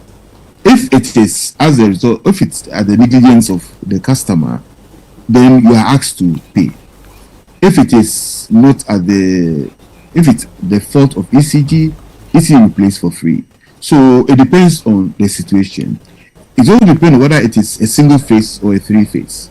There are a lot of things that will contribute. So if there's a specific issue with that customer, then probably you can share the customer details with me. I'll contact the customer and then we can discuss it further. So I just want to find out from you, the meters, we are fixing them. Are they for sale, or, and if yes, how much is it? Or if someone is supposed to replace it, is it for sale and how much is it? No. You mean the replacement for the meters? Yeah, if I need a new meter, for instance, it's free. So for instance, now that it's... Let me get this question clear. Okay. Are you saying that you are looking for a new service? No, the person's meter was stolen. Yes. And the person brought a police report and everything. Exactly. So if the person's meter was stolen, and there's evidence to that. Yes. That's a different. And how much is it per liter? That's what I'm saying, that it also depends on whether it is a single phase or it's a 3-phase. Okay, so what if it's single, how much? And if it's the other phase too, how much? Or you can't give us the figure now? No, I just I'm trying to get the updated charges. Okay, that's fine. Just to wrap up, so that you can take. We have different. Just to wrap up, so that you can take leave of us. Now, the Energy Ministry has ordered a probe into the rapid depletion of ECG prepaid credits. From your outfit, what are some of the things you are going to do to ensure that you probe this well, and some sort of investigation, and you come out with findings? Yes, so ECG has always complied with any directive from the ministry. So we would continue to engage with any committee to probe or to investigate any activity within the company. ECG is ready to comply and also avail itself for any probe. Thank you so much, Dr. Charles Nia-Ikwa. I'm sure there are other things that you want us to touch on, but because of time, we don't have enough today. We will definitely try and I would like to take this opportunity to thank you, and also our customers to use our platforms, our social media platforms. When you go to our website, ecg.com.gh, they'll find access to all of our channels, our WhatsApp channel. They can follow us and then know what is going on at ECG. We are grateful. We would have contact our yes. We would have wished to talk about illegal connection and all that. 611-611 0302-611-611, and our website is ecg.com.gh. To explore the website, navigate and get every information that they need. Thank you so much. We are grateful. Thank you so much. Dr. Charles Nia-Ikwa would have wished to talk about illegal connections and also talk about other things when it comes to your operations, but we do not have enough time, and we find time and bring them in the studio. We'll now take a quick break. When we come back, we have more for you on the show.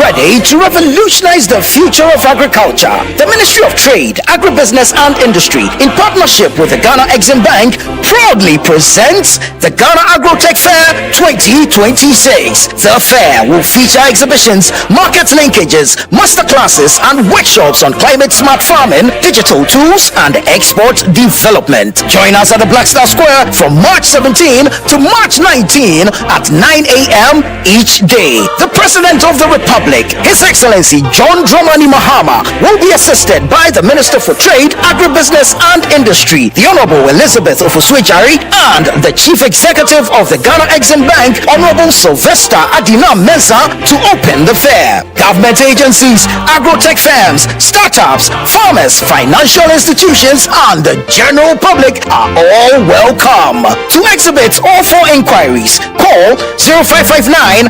679326 or 0242-585419. Ghana Agro-Tech Fair 2026, transforming agribusiness through local innovation and technology.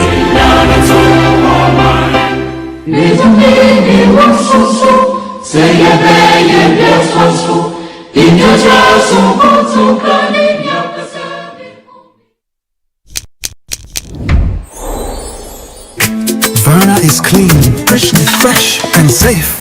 I'm holding my Verna bottle. No plastic seal, no worries. Open and hear the sound like click. That sound means it's fresh, no trick. No plastic seal, but it's still pure. Cool and clean, you can be sure. Verna leads the brighter way. What takes my doubt away? If it clicks, it's Verna. If it clicks, it's clean. Sip it, feel the difference. Verna water, pure and green. Click, open, sip. Click, open, sip. Ghana, no stress, just sip.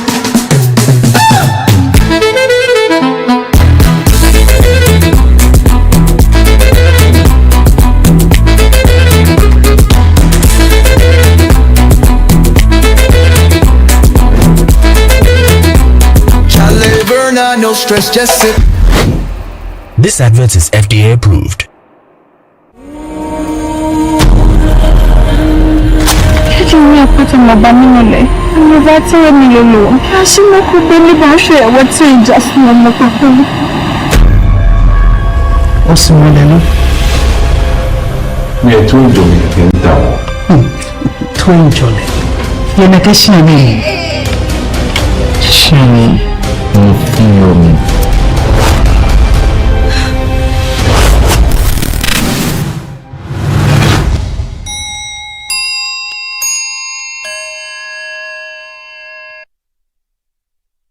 Welcome to The Point of View. This is your favorite current affairs show here on Channel 1 Television. On The Point of View, we pick the right topics, get the right guests, and ask them relevant questions on issues that matter to you.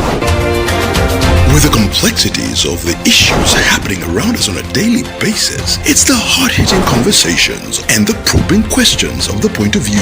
So what is the Public Account Committee's job? So what we do is to scrutinize, clarify, and find out why certain infractions have been made. What do these IMF programs try to do? The current program is for budget support. Okay. There are no projects attached. That teases apart the twisted entanglements of politics and governance, as well as religious and social discourse. The Point of View brings you the policymakers and duty bearers and drills down to the very bottom of issues. What authority do you have? The Point of View airs every Monday and Wednesday at 9 p.m. only on Channel 1 TV. Agro Ghana, this much, we don't just remember where we're from, we celebrate who we are.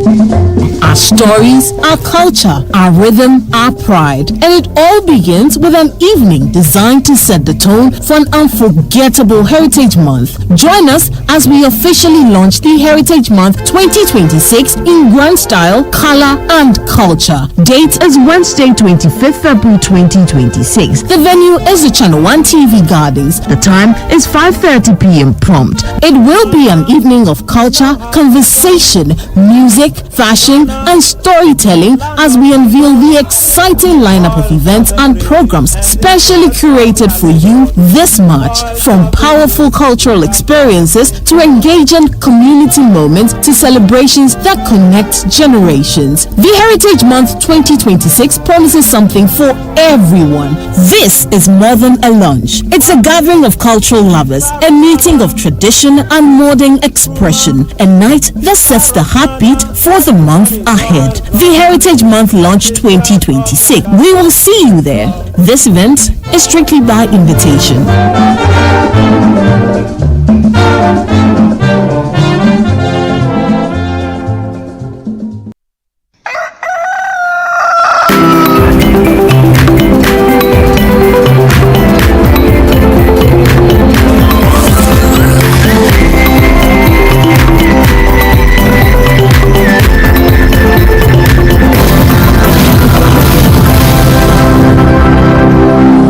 All right, welcome back, ladies and gentlemen. It's still Breakfast Daily right here on Channel 1 TV, and right now we're about to get into a conversation, and this conversation is about the Queen's Commonwealth Essay Competition. Last week I saw a lot of people started posting their kids on social media, wishing them congratulations, and I'm like, what is this about? Why are all these kids on social media? And most of them were wearing this blue uniform, the light blue and the navy blue uniform. But in studio with us, we have students from that school, I guess, because it's still the same uniform I saw all over social media, and they have actually participated in the Queen's Commonwealth Essay Competition, and it seemed like they all did well. So let's ask them how it was like, what the experience was like, and what they got at the end of the day. So ladies and gentlemen, it's time for me to introduce Papa Ankoma Owusu Ankoma, who's a student of the Roman Ridge School. Hi Papa, how are you? I'm fine. And we have Noor Ismail. She's a student at the Roman Ridge School too. Hi Noor. How are you doing? And William Inkumsa. How are you, William? You're also a student at the same school, right? Yes, and we have one of the teachers, Miss Ruth Tete. Hi, Miss Ruth. Hi. How are you? I'm fine. All right, How so are you? Miss Ruth, I'm sure you were the one that took them through the whole preparation for you to be here. But if not, I'm sure you have an idea of what the Queen's Commonwealth Essay Competition is. Can you brief off on what it is, especially people watching and hearing this for the first time? Okay, so the Queen's Commonwealth Essay Competition is an international competition all the way from the UK. Right. All right, and it showcases or highlights writing techniques from young people all the way from ages 4 upwards to age 18. Right. And so at the Roman Reed School, we encourage our students every year to partake in the competition. And well, based on the pictures that you saw on the status and all that, I mean, this is a testament of the strong academic program that we run at the school. Clearly, because I saw a lot of this uniform all over my status. Yeah, that's interesting. So basically, it's an international essay competition.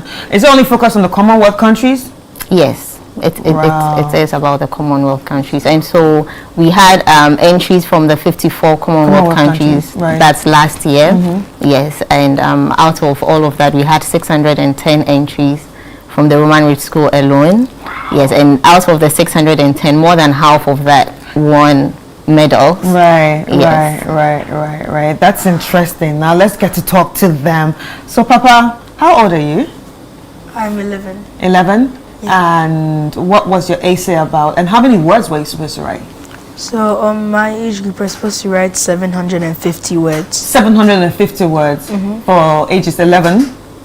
9 to 10. Okay. Wait, no, 8 to 10, because at that time I was... Oh, okay, I get it. So at that time you were still 10 years old. Yeah. So you wrote it when you were 10 years old. So for ages 8 to 10, you have to write about 750 words. Yeah. And how many paragraphs did you write? They didn't really specify paragraphs. It's just about the word count. Right. So did you count it? I'm very curious. Did you count it? Not really. I typed mine on Word, and then it shows a word count. Right. So that's good. So that's an easier way to do it instead of writing. I thought you wrote it. We wrote it in our books, then we typed it online. So. Okay, interesting. So what did you write about? So the theme was a trip to our Commonwealth journey, and then the question that I chose to write on was a sea voyage to a Commonwealth country. That would be exciting. Yeah, so the Commonwealth country I chose was Barbados. Barbados. Yeah, so I wrote about a sea trip to Barbados. Do you know how long that would take? A sea trip to Barbados. Do you know how long that would take? Like even by flying, it's a lot of hours. Yeah. So a sea trip would be like months, right? Yeah, a month. The time that it took in my writing was about a month. About a month? Yeah. I think it's more than that, but yeah. Well done. I like your imagination. Your imagination is great. You have a lot of creativity in your head, I guess. But now let's talk to Nuru. Nuru, how was the paper? Express myself through the paper. No, can you speak louder? Okay, so I expressed myself through writing that story. I really had fun writing with that story. So was it the same thing? I didn't choose the same. Okay, so how old are you? I'm 10. So 10, but it was the same class. No, I wasn't in his class. Oh, okay, you weren't in his class, but it was the same 750 words. Yes. All right. So I wrote about a friend coming from Australia named Ellie. So she came to Ghana here. She told me everything about Australia. We became best friends, but then she had to leave Ghana to go back to Australia. I really had fun writing that story. I also expressed myself through that story, through everyone, like through my perspective.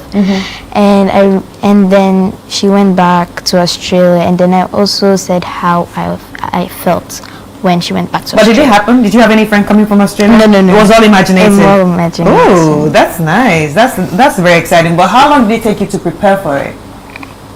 Okay, so it took me like 3 weeks to perfect like my adjectives, the verbs I used, the adverbs I used, because I really wanted it to feel like myself, but also in a professional way. Ooh, feel like yourself, but in a professional way. At the age of 10, you know, professionalism. That's interesting. Well done, well done. Now let's go to the big man, William. How are you? I'm fine, thank you. And how old are you? I'm 14. So 14, definitely 15. So definitely you're not doing 750 words. How many words were you doing? 1,500. 1,500. And how was it writing the paper? And also, what was the theme, like the theme of your paper? The theme of my paper was to write about a folk tale from my Commonwealth country, which is Ghana. Which is Ghana. Yeah. So I wrote about Kwaku Anansi and his new wife. All right. Woo! Okay. Hold on. You wrote about Kwaku Anansi and his new wife. Now, you are definitely Gen Z. Yes. Do you really know about Kwaku Anansi? Have you been hearing about Kwaku Anansi? I read a lot of books about his stories and experiences. Okay. That's interesting. So that means you know some things about your village. Yes, please. Very interesting. At least you've not lost your touch. And how long did it take you to prepare for it? About 2 weeks. 2 weeks. So did you ever think you were going to get gold? Because a little birdie told me you got gold. I expected to win something, but not gold, because I wrote it like the other times that I wrote the Commonwealth essay, but this time I made it more natural, and I expressed myself through Kwaku Anansi and his character. Right. But so this is not your first time writing it? No, it's not. And the last time, did you get gold too? No. What did you get? I got bronze. You got bronze. Wow, that's an upgrade from bronze straight to gold. And Noor, is this your first time? No. The last time, what did you get? I got bronze. You got bronze. So bronze to silver? Yes. So you guys just keep getting better. Papa, is this your first time? No. And the last time, what did you get? Silver. Last time you got silver? Yeah. And this year you got silver again? Yeah. Next year you're going to get gold. Alright? But how did your parents feel about it? I remember I was just, the school sent the list of the people who got in, and I was just checking it. And I remember I showed it to my parents. I didn't completely look through it. Then they started saying that my brother and I, both of us got home Commonwealth. Then I went to check, and we both got the silver. It was my brother's first time, so like it was mostly, yeah. So then everyone was happy, and then we had a bit of a celebration. That's good. And Noor? So as for me, my parents here were happy when I got silver, because last time I got bronze, they were happy about it too, but I was happy to get silver because I really expected to get bronze, because I thought the story I wrote wasn't that much. That good. Yeah. So and when I saw my name on the list of silver, I was like, yay, I got it. Yeah. Wow, I like the fact that you were thinking that you wouldn't even get to the silver, but at the end of the day you surprised yourself. Yay. So you're being humble about your actions. That's very good. Did you know you're going to get? No, not at all. And how did your parents feel? They were very excited, especially since this is my first good medal from the previous years. The previous times I wrote, some of the times I did not even get the medal. Yeah. So they were very excited. All right. So why are your medals? I thought you people bring your medals today. You didn't all bring your medals. Yeah, so do you guys all have that medal pictures, like the one people use their teeth to, actually? Well, no, do you have it? Always like literally medals. Sometimes I think it's certificates for gold, silver, and right. But in the gold finalist, I heard from someone, I don't know if it's true, that they get actual like so did you get actual medals? No. Gold finalists. Like those are above gold. Oh, okay, that's interesting. But anyway, Miss Ruth, let's get back to you. So how does the school feel about churning so many students in this essay? So I mentioned earlier about our strong academic program. It's something that we inculcate in our students from an early age. And so we have students from reception, that's year 4 years old students. actually taking part in the Queen's Commonwealth Essay Competition. Right. It's about their writing skills, and it goes beyond what we do just in the classroom. Right.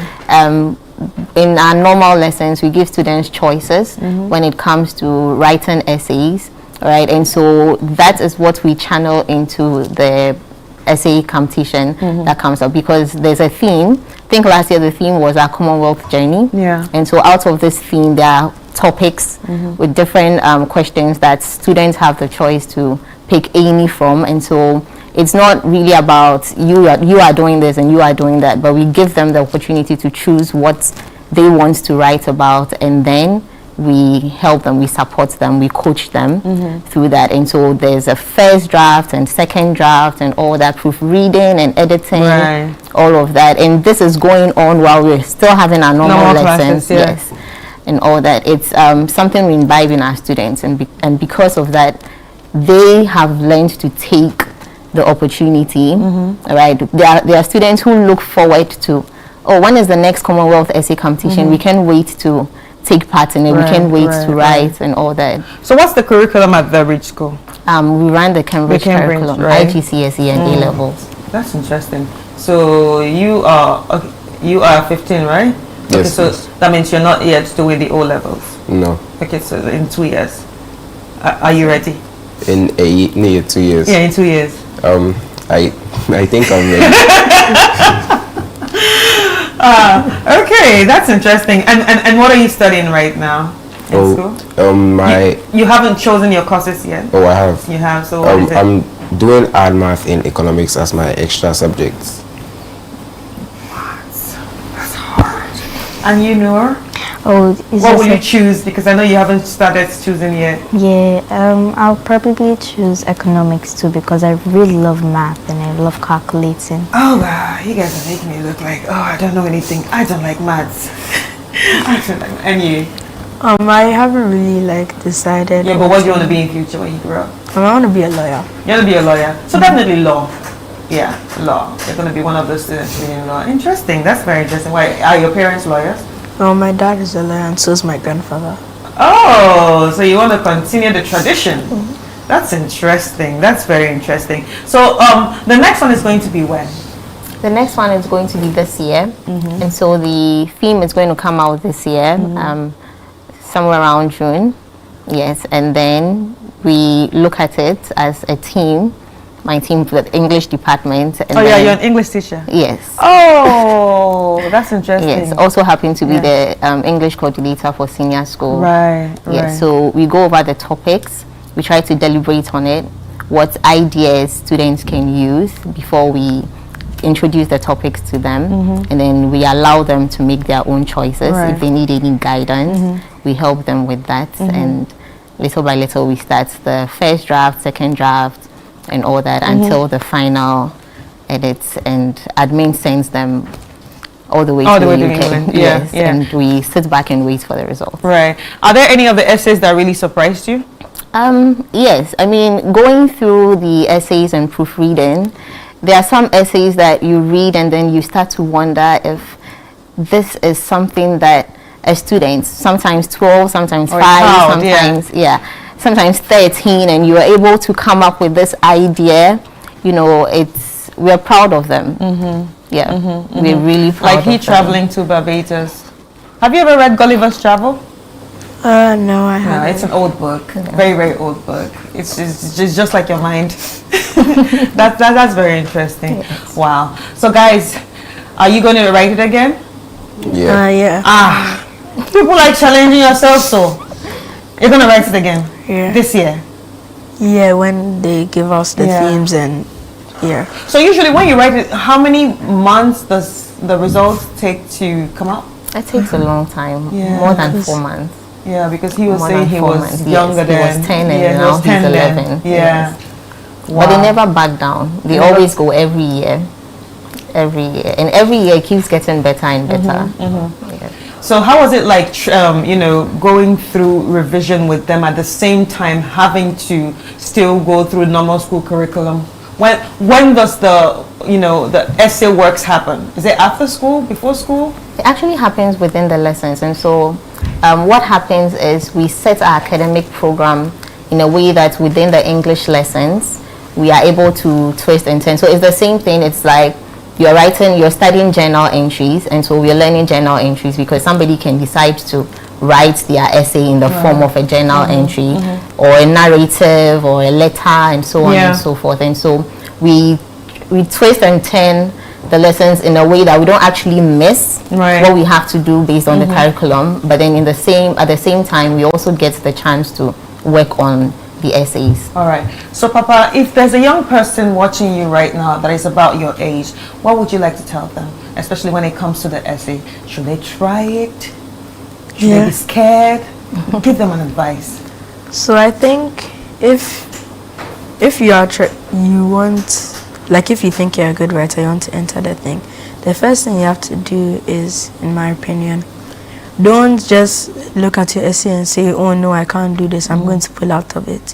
Whether, like, after you've done your final version, you think is the best you can do, like, I think you should always just submit it, because you never know, you could surprise yourself. Like, you can be expecting to get nothing and then you could get silver or something. So like so I think that the main thing is just to don't doubt yourself to the extent that you won't even try, and even if you don't get it, next year you can do better. Oh, you sound like a lawyer already. Nora, what advice would you give a young person like you?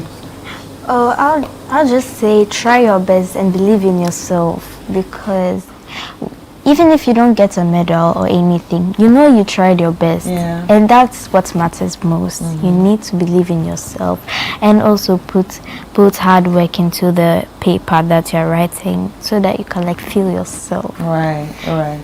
Okay, William, what advice would you give to anyone watching that is your age? I would advise people watching to choose a topic or theme that they feel comfortable writing with, because as they are writing, they know what they're going to write already, and whilst they're writing, it just flows. And I would also encourage them to never give up, because as I stated before, I wrote about 6 times or 7 times before, and there were times where I didn't even get anything. So I'll just advise them to keep writing and keep persevering, and they'll get the certificates they need. Wow, 7 times. You never back down. Is that what Rich does to you? Don't back down. Keep on pushing. That's very interesting. I like that. But you say you read a lot. What are you reading right now? Oh, right now I'm just into science fiction books. Okay. Nora, are you reading something? Yeah, I love horror books. Horror books? Yeah. Are you reading? I'm reading more detective books and autobiographies. Oh, okay. Oh, biographies. At this age. You guys, I like you already. So Ruth, so what advice would you give to parents right now watching on, the Queen's essay, Commonwealth essay, or say about Reach? Would you tell them to bring your kids to Reach? Oh, definitely. I mean, if you look at the academic program that we run, the fact that we imbibe good skills in our students, all right, it's not all about the academics, but then it's also about other skills such as leadership skills. All right, trying to bring out good communicators and all that. The thing about writing is we are at an age where a lot of people do not actually put in a lot when it comes to writing or reading. Or reading.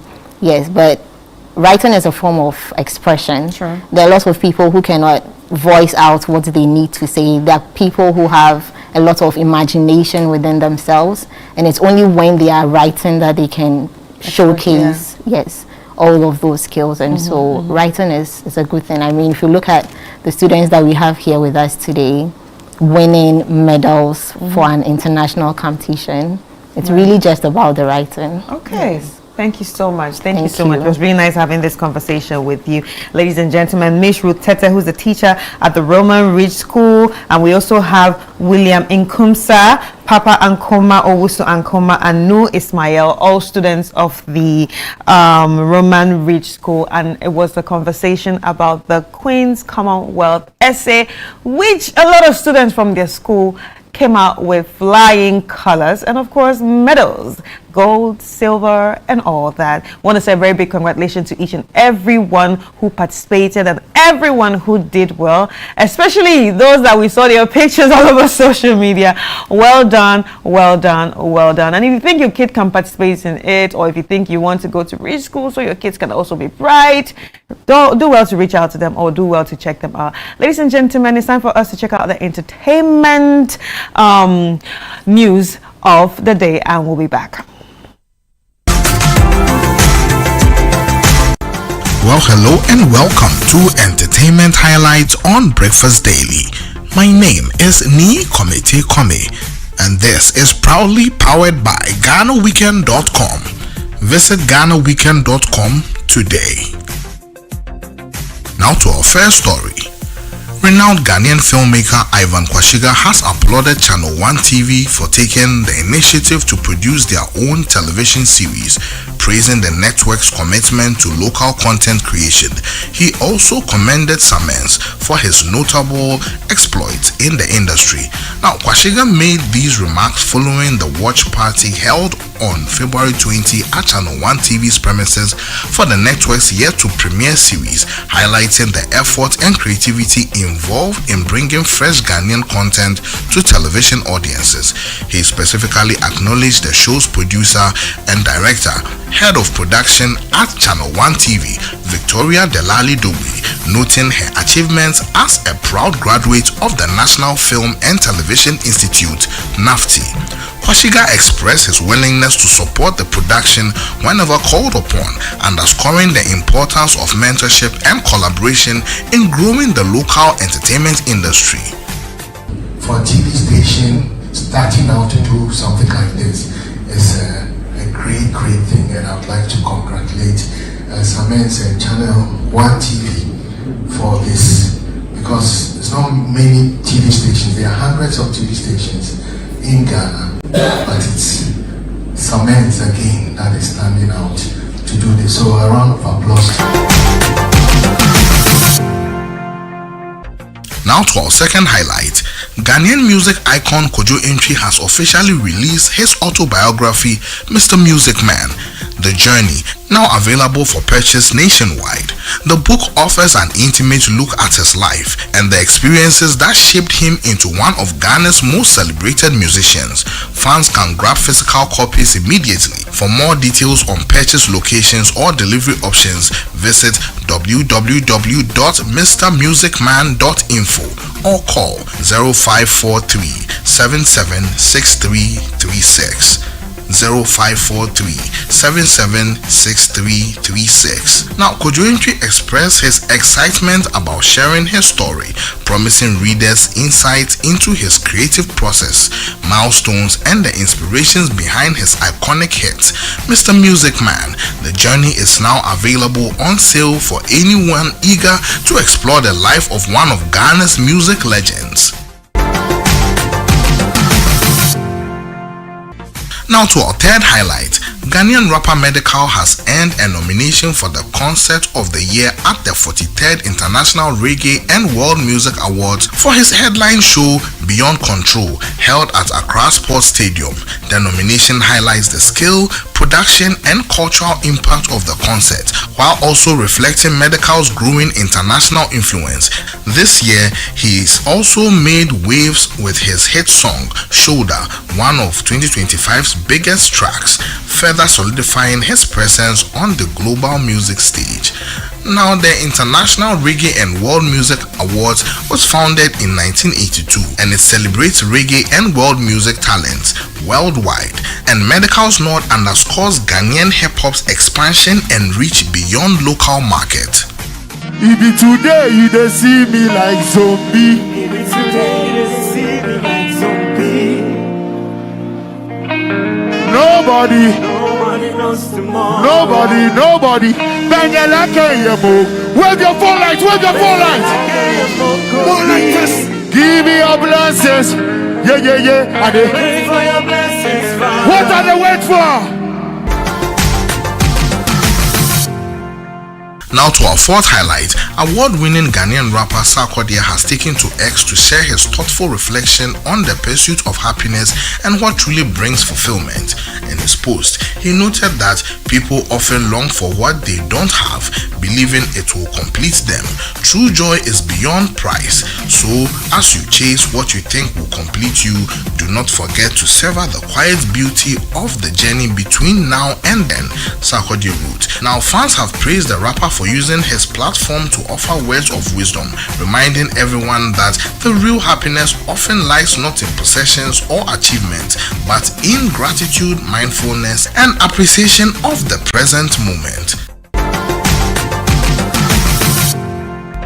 And that's a wrap on today's entertainment highlights on Breakfast Daily, proudly powered by GhanaWeekend.com. Now you know we've got you covered. From the hottest music releases to exclusive celebrity updates, stay tuned, stay connected, and keep your finger on the pulse of the world's entertainment. For more stories, behind the scenes content, and the latest updates, visit GhanaWeekend.com. Until next time, keep enjoying the vibes. I am Ni Komete Kome. And keep enjoying the vibes and keep getting more entertainment stories from GhanaWeekend.com. And that was Ni Komete Kome with that report there, putting together all the entertainment stories that are making rounds. But for now, let's talk about something very interesting we've been talking about on the show for a very long time, something that we are championing here at Channel One TV, and that has to do with the community legend. Yes, we are trying to recognize individuals that are doing things within their communities in their own small way across the country, people who are changing lives and people whose stories can also impact others, to be volunteers and to ensure that at least we also do things that will impact others and we can make the Ghana or build the Ghana that we want. But in studio for us to have a conversation about this is David Kweku Sechi, we all call Kweku David here at Channel One TV and City FM, who is the Events and Marketing Communications Executive here at Channel One TV and City FM. Kweku, hey. Welcome. Hi. How are you doing? Thank you. Good, thank you. Yeah. Yourself? I'm doing good. Yeah. I'm doing good. Okay. And community legends. We started talking about this last year, yes. latter part of last year, yes. into this year. A number of entries came in, and we've been able to shortlist, and we are doing something. We are going somewhere. Yeah. Where have we got into now? Well, I mean, we are almost at the point where we'll be announcing very soon the top 10. Wow. You know, it's been an arduous journey because people are doing amazing things, and to be able to sift through and come up with a worthy top 10. It's not a straightforward task. It's been difficult. Yes. You know, so but it's amazing. I mean, when you read some of the stories and the things that people are doing, and you ask yourself, I mean, look, Sebi, it's not by force. You see, but people are actually doing things. You know, and I think it's an amazing thing to witness, to see that sometimes people at their own expense, sometimes to the detriment of maybe even their own families, because I mean, the one you are giving to somebody else could have gone for your children, you know, but then they are still doing it because they believe in the greater good. They believe in helping the community. They believe in uplifting the community within which they live, you know, and some of them too, you just find it. There's one amazing story that I have here, and it's a young lady, you know, and she's still a teenager. You know, she's still a teenager, but she's doing things already as a teenager. You know, so I for me, I'm just, you know, overwhelmed and hopeful, because sometimes, I mean, Philip, you do a lot of community stories, and sometimes you look at the stories in Ghana, you're like, Ghana cra. It's true. You look at it from the northern part of the country. Let's say the northern belt, middle belt, and also the southern belt, and you can tell that there are communities that are in need of infrastructure when it comes to education. Yep. They are in dire need of health facilities. They are in dire need of a road. The maybe electricity hasn't been even connected, or they don't have power to their areas. And all these individuals are sort of going to be examined. Especially when you're a student, you're going to write the same examination. You are going to compete with the students, so to speak, in better schools and all that. And if we find individuals who, in their own small way, are trying to change these things, like you indicated, they are supposed to be. It's very hopeful. It just gives you a sense of warmth and hope that all is not lost. You know, and that.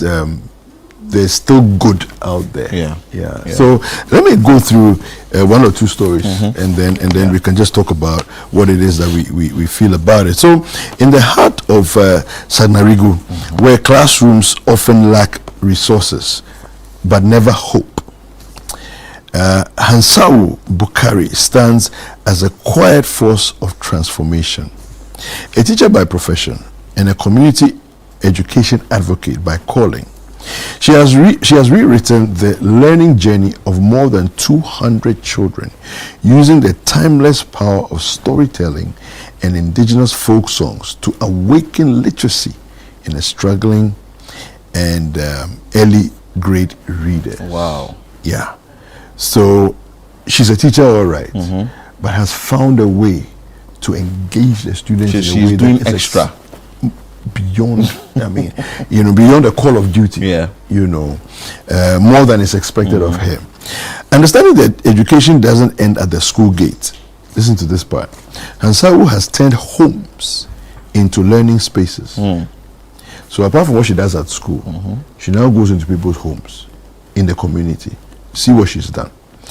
She has trained and inspired over 100 low literate and non-literate parents, equipping them with simple yet powerful storytelling and folk song techniques that allow them to actively support their children's education. Because you need the parents' involvement in the education. Absolutely. Very important. Absolutely. So when the kids leave school and they what go happens home, at home? What happens at home? Good. And so for a lot of kids, their parents are completely detached, because they don't have the capacity. They are not able to connect with what is being done in the school at all. So your son is being taught how to do multiplication, and you come home, the parent cannot even understand that homework to even teach. But I like what Hansa. No, because I mean, it's not. You see, you and I take 2 times 2 for granted. But elsewhere, it's not as simple as that. So what she's done is she has trained and inspired over 100 low literate and non-literate parents, equipping them with simple yet powerful storytelling and folk song techniques that allow them to actively support their children's education. In doing so, she has bridged a long-standing divide between classroom and household culture and curriculum. You see, so for many communities around the country, the children have their own experience. The parents and home is a different experience, and the parents don't understand what happens in the school. They can't. It's not their fault. They didn't come up educated, so they don't have any concept of what it is they are studying in school. You know, when you say idiomatic expression, it's big. It's big English, but even though in our culture we may have idiomatic expressions in our local language, we don't know what an idiomatic expression is. You see, they say "iebube," and that's it. You know. So then let's continue. So Hansau has her compassion extends beyond books, recognizing that poverty often silences potential. Hansau has personally supported at least 30 unemployed or vulnerable parents with small startup funds. Yes. A teacher? A teacher. How much is she earning that she's been able to start? She's earning a teacher's salary now. Wow. It's a teacher's salary. So, okay, with small startup funds for petty trading, that has helped to stabilize family incomes and keeping children in school. rather than on the streets. So you see what she's done. She's looked at the children, she's looked at the future, she's looked at the children and says, okay, I'm doing all this to help the children. But if the children have to go and fend for themselves and for their families, then they won't come to school. Sure. So now what can I do? Let me deal with to the make source. sure that where the source of the root of the problem is. So she has also been able to find money, source money, help parents to have a livelihood so that the children can be free. Such a person with to a come to little school. help can do bigger. Yeah. Yeah. Yeah. So the children can be free to come to school. Now, there's more details. With her own resources, she has done this, the following. She has sewn and provided school uniforms for over 50 needy children. Wow. She has supplied school bags and sandals to more than 80 pupils. She has painted, maintained, and resourced her classroom year after year.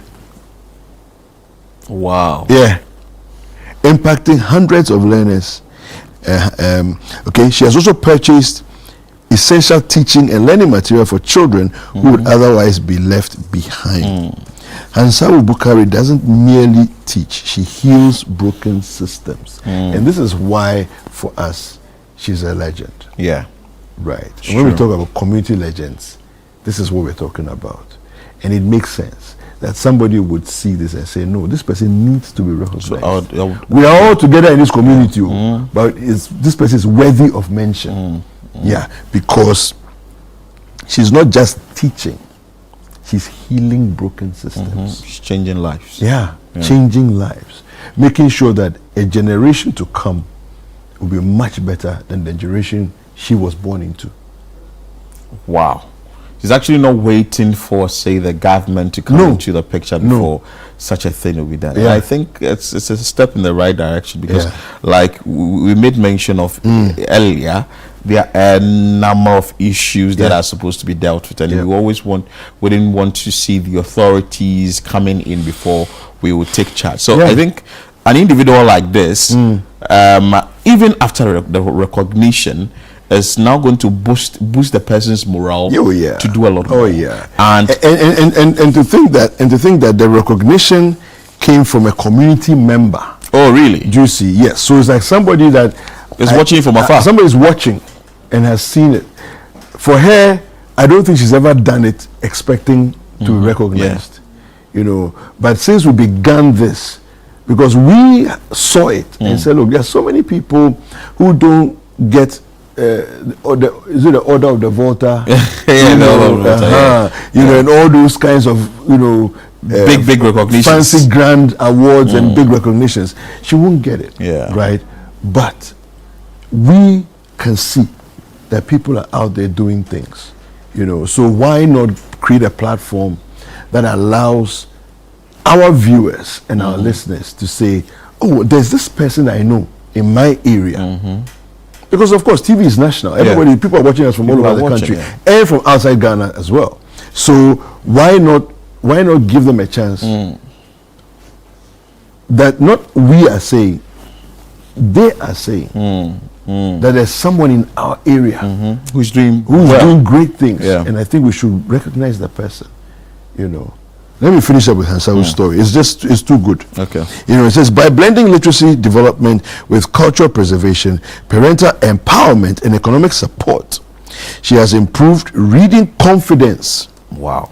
Strengthened family involvement in education, reduced absenteeism, and safeguarded the future of dozens of vulnerable children. In all of this, improved reading confidence. That's such an important thing, and it's an understated, skill that kids need to have. The ability to be confident in reading. And it doesn't come, by luck. You need to be trained. Oh yes. You need to be nurtured through the journey. Through consistent personal sacrifice and unwavering community commitment, she has restored dignity to families, preserved indigenous knowledge. You see, so she hasn't gone and imported new things. It's just we that are here. We're just fixing our problem. Let's find a way to fix our problem. you know. Planted seeds of learning that will bear fruit for generations. Her impact is deep, measurable, and transformative, making Hansawu Bukari not just an educator, but a true community legend. Which area is it again? She's from where? Sagnarigu, in the northern region. Yeah. To have Hansawu in their midst. I think it's just fantastic that a story like this came out, and I really want to encourage people who are watching to say that when now we are closed, you know, in terms of entries and so on, but when we open entries again, really do use the opportunity to hail the people who are doing things that, you know, are worthy of recognition. I think it's important. If we should have 5 or 6 Hansawus in her community, I don't think we'll be talking about issues within that area. No. Because recently we had a story from Shawana, and it has to do with children not getting a classroom, and even not getting furniture. And the furniture that the class 1 to class 3 were using, the little they have, was meant for crèche to KG.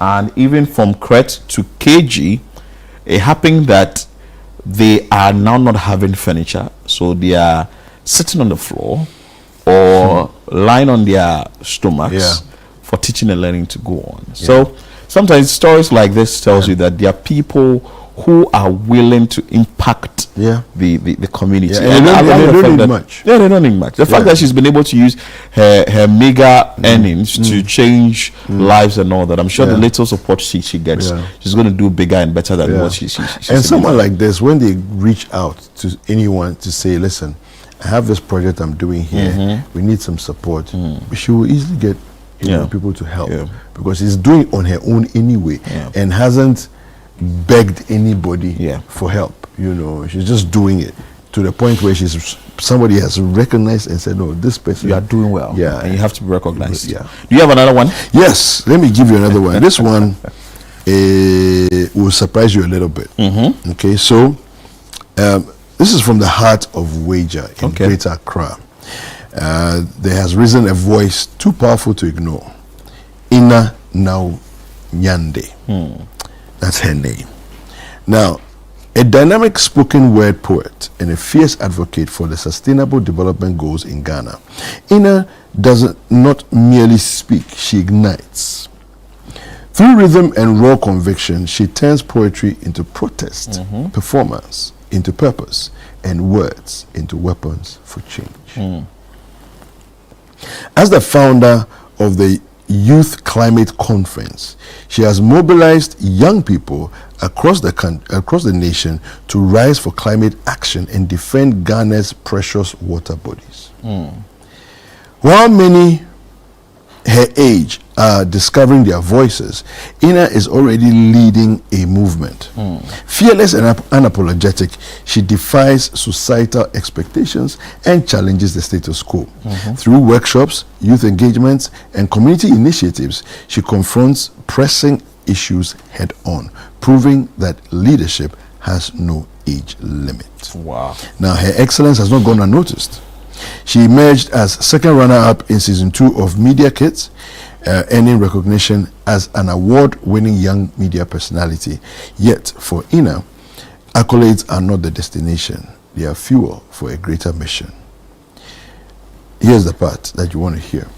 At just 14 years old. 14. All that I've said is about a 14-year-old lady. Yes, 14-year-old girl. All that I've said so far. Okay? Ina Now Nyande is rewriting the narrative of what young leadership looks like in Ghana. At age 11, she initiated a club in the Wejagbawe district. Age 11. Philip, at 11, what were you doing? Oh, I was playing chess. Wow, 11. At 11. Okay.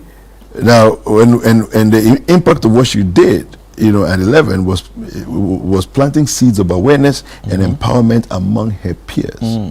That small beginning has since blossomed into a national platform through the Youth Climate Conference. She's running this Youth Climate Conference. She's the founder of the Youth Climate Conference when she's 14 years old. Okay? Ina was not waiting for the future. She's shaping the future. Her passion for problem solving, courage to challenge societal norms, and her ability to inspire through spoken word make her a rare and remarkable force. She doesn't simply perform poetry, she commands rooms, sparks dialogue, and ignites action. Ina Nyande is more than a nominee. She's a movement, a force to be reckoned with, a living testament to the extraordinary power of youthful vision, boldness, and determination. Wow, a 14-year-old girl. 14-year-old. And she started this at the age of 11. Yeah. Wow. Yes, that's amazing. So this also tells us that there's no age limit. No, there isn't to this. So there isn't. You would want, if there is any change you can give to your society. Yeah. It can be now. Yeah. That you can do. And why not? And why not? And I think that again, what she's done is to say quite simply to grown-ups all around the country, what are you doing? What are you waiting for? Wow. Yeah. What are you waiting for? Wow. A 14-year-old is doing. No, she was 11 when she started. So what are you doing for? What are you waiting for? Wow. Yeah. Wow. Yeah. Wow. Yeah. So now that we are working around and all that, we certainly see something about the 10 that has been selected very soon. So please keep watching Channel 1 TV. Yeah. And we will bring in just a few days. In just a few days. Yeah. The names we have mentioned here and all the stories we have read, you will get the backstory of what these individuals are doing within their communities, how they are impacting their communities, the change they are really making, and how that can also influence you watching to also be a change maker in your community. Kweku, thank you so much for your time. It's been an amazing one. But tonight we are doing something that has to do with the Heritage Month. Yes, absolutely. So we are launching officially the Heritage Month of March today. Yeah, at 5:30. 5:30. So you should stay tuned to TV. Yeah, it's going to be live. Yeah. It's going to be live. So please don't make your way down here, because those who are coming here is strictly by invitation. Yeah. So don't make your way down here, but you can join us on TV. You should join us at 5:30 on TV. So that you would see the rich culture of Ghana, and also you see what we have for you for the month of March. And also the Heritage Month. So you would want to stay with us here. What are you looking forward to the most in Heritage Month? Back to your village food festival. My name is Philip Milata. I know this with Chris Carter, and I'd like to what started the show. It's been a fantastic one. I'm sure you enjoy yourself. Many thanks for your time, and keep watching Channel 1 TV. Agro Ghana. This much, we don't just remember where we're from, we celebrate who we are. Our stories, our culture, our rhythm, our pride. And it all begins with an evening designed to set the tone for an unforgettable Heritage Month. Join us as we officially launch the Heritage Month 2026 in grand style, color, and culture. Date is Wednesday, 25th February 2026. The venue is the Channel 1 TV Gardens. The time is 5:30 p.m. prompt. It will be an evening of culture, conversation, music, fashion, and storytelling as we unveil the exciting lineup of events and programs specially curated for you this March. From powerful cultural experiences to engaging community moments to celebrations that connect generations. The Heritage Month 2026 promises something for everyone. This is more than a lunch. It's a gathering of cultural lovers, a meeting of tradition and modern expression, a night that sets the heartbeat for the month ahead. The Heritage Month Launch 2026. We will see you there. This event is strictly by invitation.